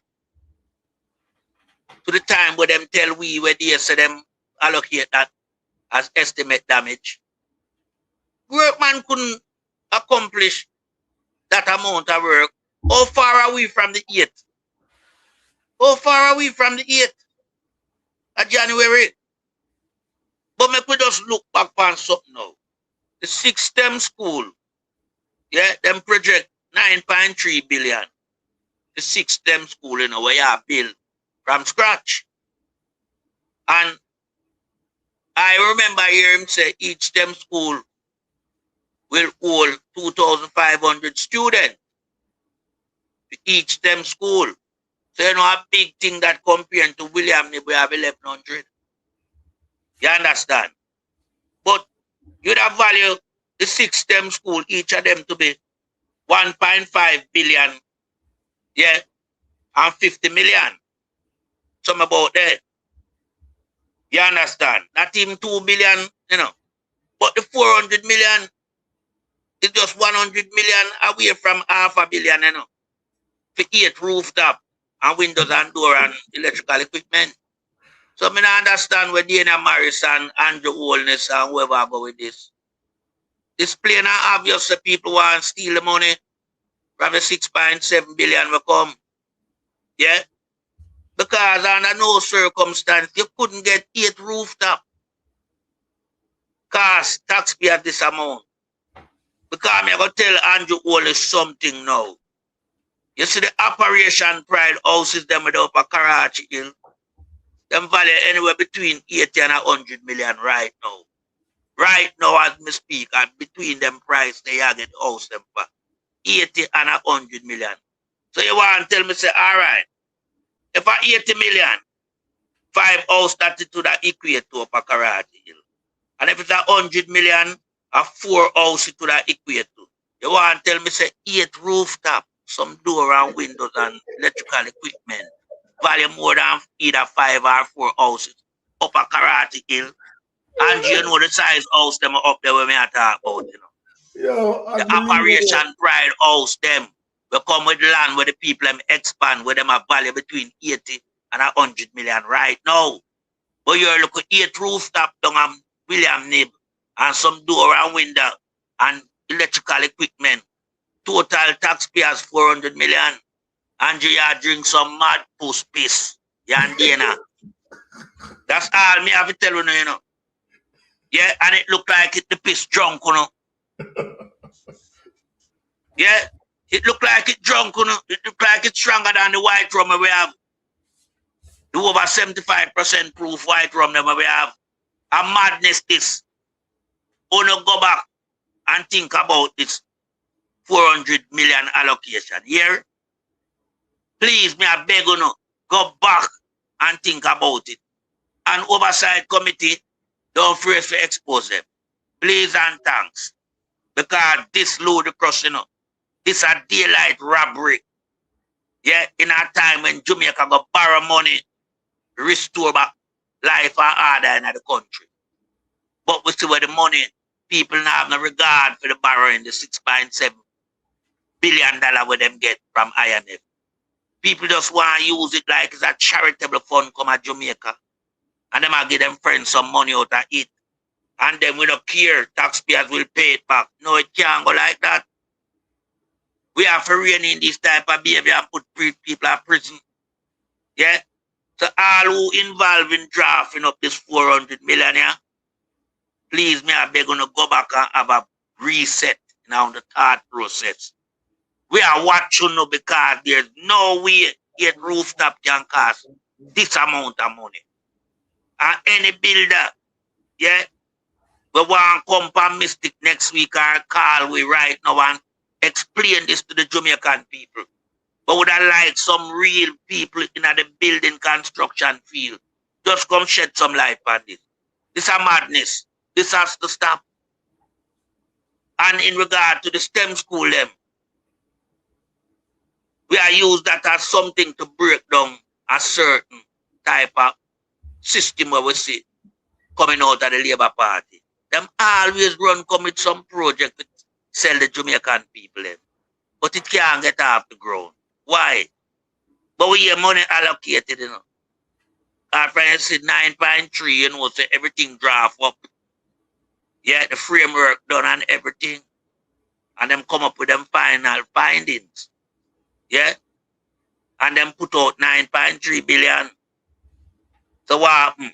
Oh, that not get off the ground over 4 years now. About 4 years now, we are here about the STEM school, you know, or 3 years, you know. Oh, that not get off the ground yet. You know, so Andrew trick on the Jamaican people. And I rob the money. Andrew trick the people and I rob the money out of Jamaica, you know. And some real investigation have to go into this STEM school. We need some investigation into the STEM school. Because him come out of wax lyrics, you know. Waxing lyrics. Yeah?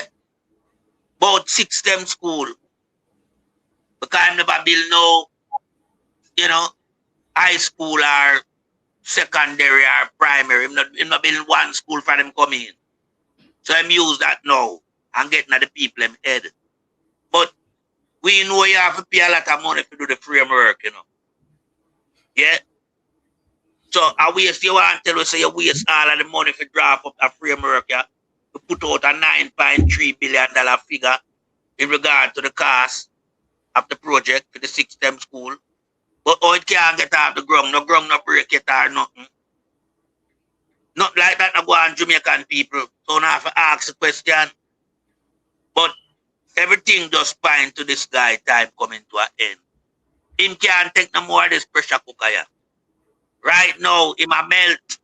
Me I tell the people them that. Yeah? Him melting. Because all house are tumble down pan him pan top of all house, pan top of all house, you know.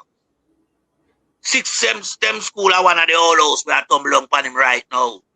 That's why we have to go back there, so. Yesterday them talk about it last year, you know. Couple years well now. Nobody can see the 6 STEM school. Him promise a whole heap of thing and nobody can see it. Remember when him come in first, you know. Him promise 100,000 new houses, you know. And then him piggyback and drop it down to 70,000. I'll know him not build 1,000 people. I'll know. But contribution still a take from the people them. But when you say Andrew do, Andrew build some private housing scheme with the man them cronies, them and I sell them off for a vast amount of million. But Hurricane Melissa come show the people them say them no good, a cardboard them. A cardboard house them no good. This is what Andrew do. Because Andrew and the NHT management, them and them friend, them are sleep in a bed. And I rob the people them in a Jamaica. So when you say a prime minister involved in a building construction, he's a criminal. You're supposed to business in the day-to-day affair of running the country. But the electorate them elect you for do. But Andrew run all type of business. From trucking to construction to shell company to investment in a Ponzi scheme. All over the shop with the people and money. And that Andrew are doing at Jamaica. So the voters them in Jamaica now have to take a stock and ask themselves, say, hold on, how we can get rich. One man have 200 odd trucks, and we do him have a Drake yard. But how we put him there? You have people that work longer than from Andrew in politics, you know. And can hardly make ends meet. So it seems like this politician job in Jamaica, it pay more than any other else in the world. Pound for pound, Andrew the richest prime minister in the world. Pound for pound. I'm talking about population, size, and everything. So pound for pound, he's the wealthiest prime minister. Because the amount of million of people where my preside over have this amount of money. UK prime minister we have vast amount of millions of people to work for. Have the money where Andrew have. Don't. And you have other bigger country. The prime minister, them not wealthy like Andrew, but them economy is stronger than Jamaica by a mile. But them poorer Andrew. Andrew must be brought to the Hague. When you try him in a Jamaica, you still have to try him internationally, you know. Yeah, man. You give him right dose of medicine, you have to try him international. If you got the Hague, I remember, you know, we see where we citizens them die out in a Jamaica, you know, under FEMA administration, under FEMA unpicked commissioner, and we don't hear nothing. So you have to ask yourself the question then if a hearing prime minister as well proclaim himself to be. But him not concerned about the death of the people in the country and how them are dead. Yeah? They you know see him a part of the conspiracy, man. You try my ear for the people who lost them life in Jamaica. Because remember, you know, people might say we're melting pot to talk about. In reality, just look on the pandemic, man. 7,000 odd people dead off in our place at Andrew hands, you know. That forgot the year go try. Because prior to him calling this election, this bogus election, Jamaica have a very low rate in the pandemic statistic in terms of cases and death. Confirmed cases was minimal, death was minimal. The guy run out to steal an election by calling an election in the pandemic.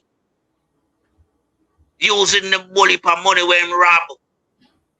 I'm gonna use some of the SSL money in that period of time, because just that time that them close on SSL, you know.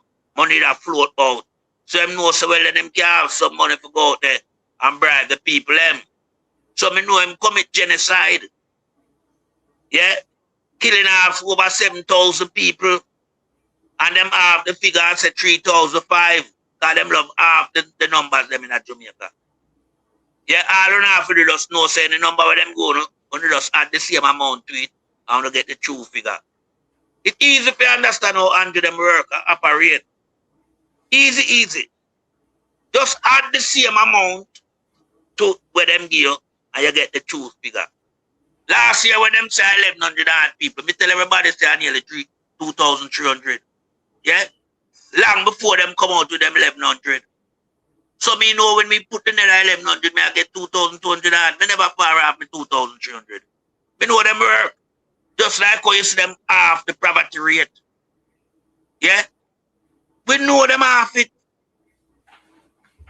You understand? But you just add back the number and you get the true figure.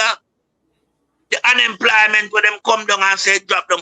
Just add back the same amount. Then you get the figure where unemployment statistic is. Them half everything. Look on the guy from Planning Institute of Jamaica. Wayne Henry. Him come tell us that the economy grow by 5%. In our time when the economy do even have breath in it, how it will grow. The life was snuffed out of the economy. The trade deficit can't tell you. That's all you have to know. The strength of the currency can't tell you. Then our country with such a weak economy can grow 5%. And the back of an election and the back of uncertainty where you hear the member them from the pure surgery, them come out and say are the worst them to the country in 30 years. But on the back of the PSOJ people and vice, we and Henry come tell us that the country go by 5%. Madness. So we know there be corruption and conspiracy and lie and all type of things when good to society we are get from the Labour Party under Andrew Holness. Yeah? So we have to look on the guy as a guy where we want to move like now out of our space. Jamaica cannot move until Andrew moves. The country will be stagnated. As long as him is there, the people in life will remain the same. It never change. It can't change. You have to get rid of Andrew Holness and then you start up at the machinery and you start grow Jamaica again and move Jamaica again and improve the people in life. You can't have a man that take out so much wealth out of the country. Yeah? God come like me if to cook a pot of food right now and take out half out of it, you know. What come now go get nothing, you know? No. And if we take out 3/4, it's worse. And you know, take not less than 3/4. A quarter time left for the people and fight over. Like what you see in the KFC scandal. People are fight over 2 piece. No government would have do that in them country. No government. Yeah? Because Andrew have to do. If you want to give people KFC, yeah, you make it free, you give them a voucher.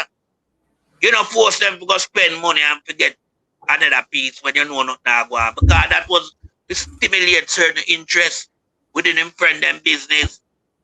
Yeah, we did remember we see some container with chicken pan out of El Shabak there, you know. So maybe they have a whole heap of chicken where they want to get rid of. Maybe because people container they you know, wash up and show around El Shabak, you know. But they did in there. Chicken they did in there too. But other things they did in there.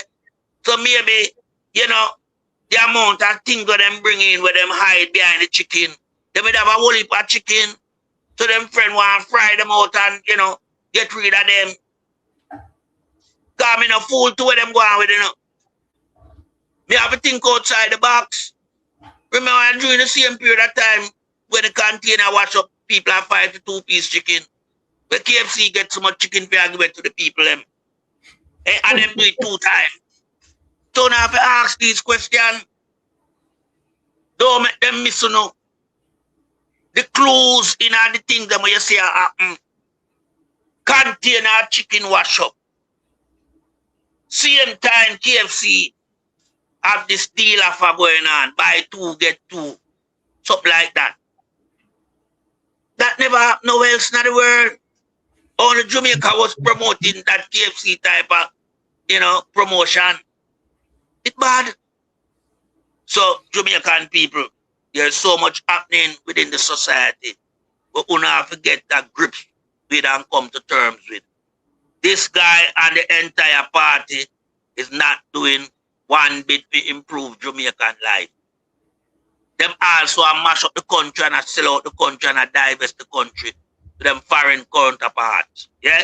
Them foreign investors. Because them are capitalists, I remember capitalists don't defend the poor, Capitalists does not defend the poor people.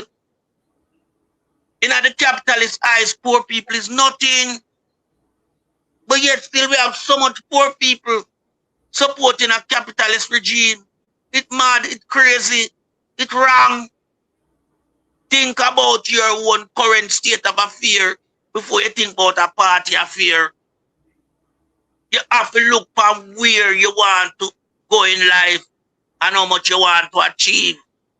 How you want to see your kids them come up what type of environment. You know, see the capitalist them headquarters downtown, just look on it now, man.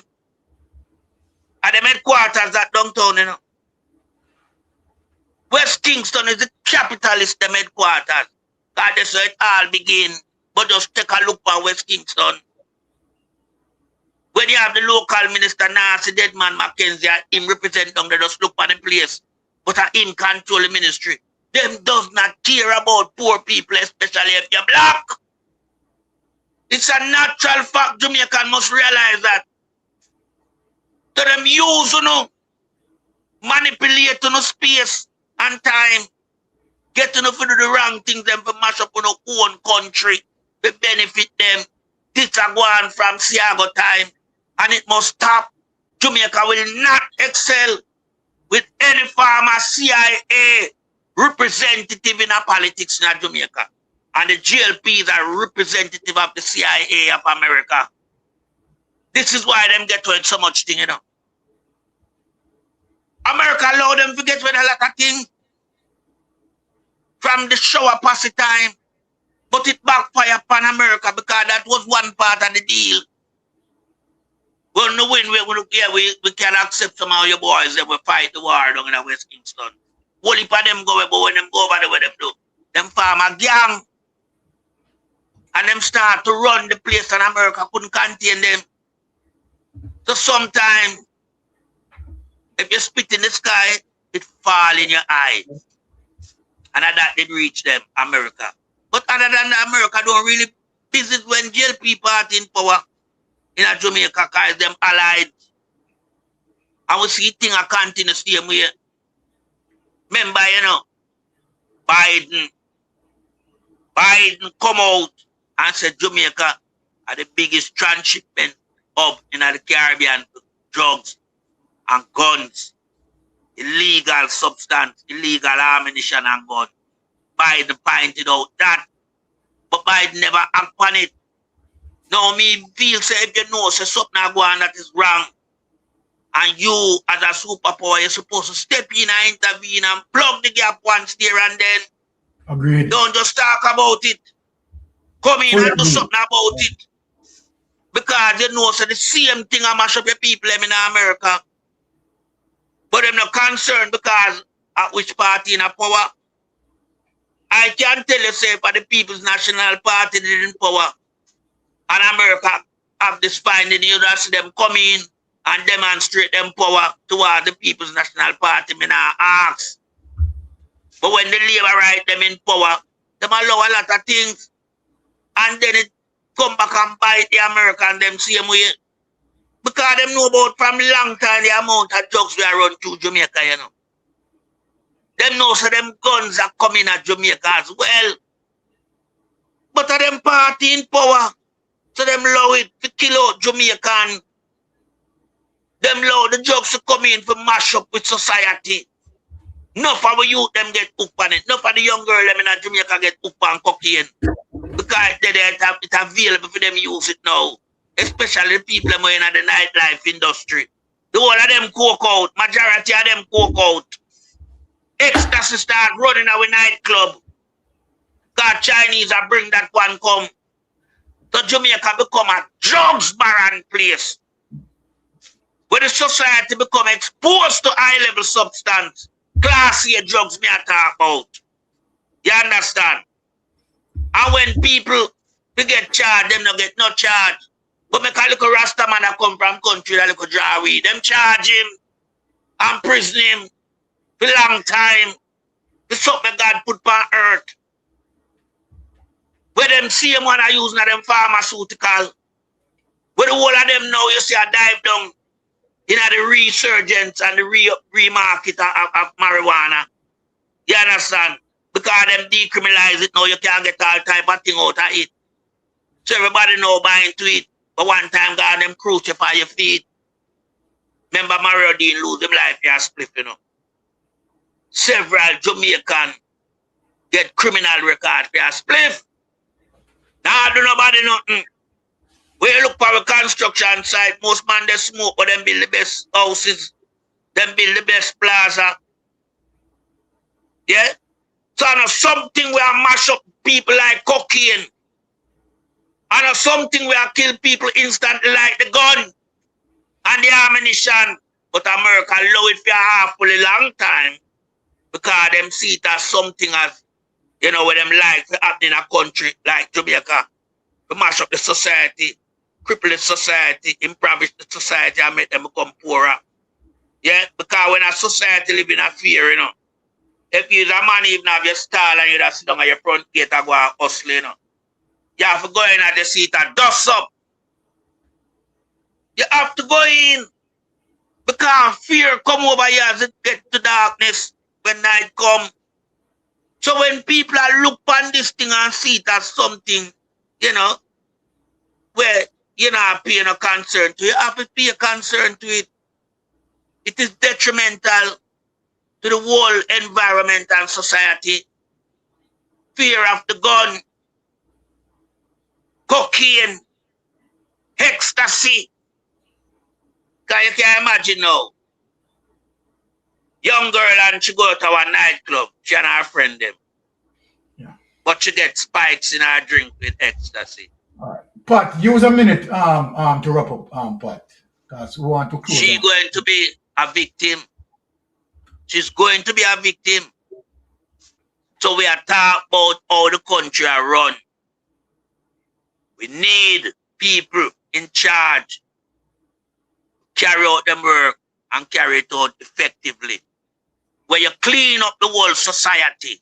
Stop these illegal contraband from coming our place. Stop the illegal gun, ammunition.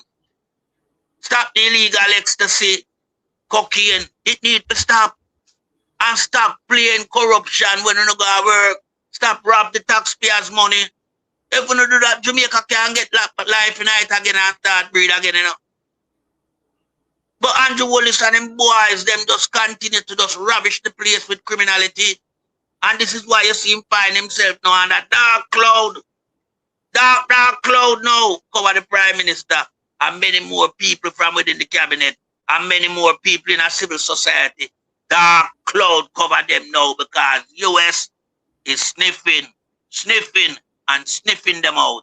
And I yield back the floor.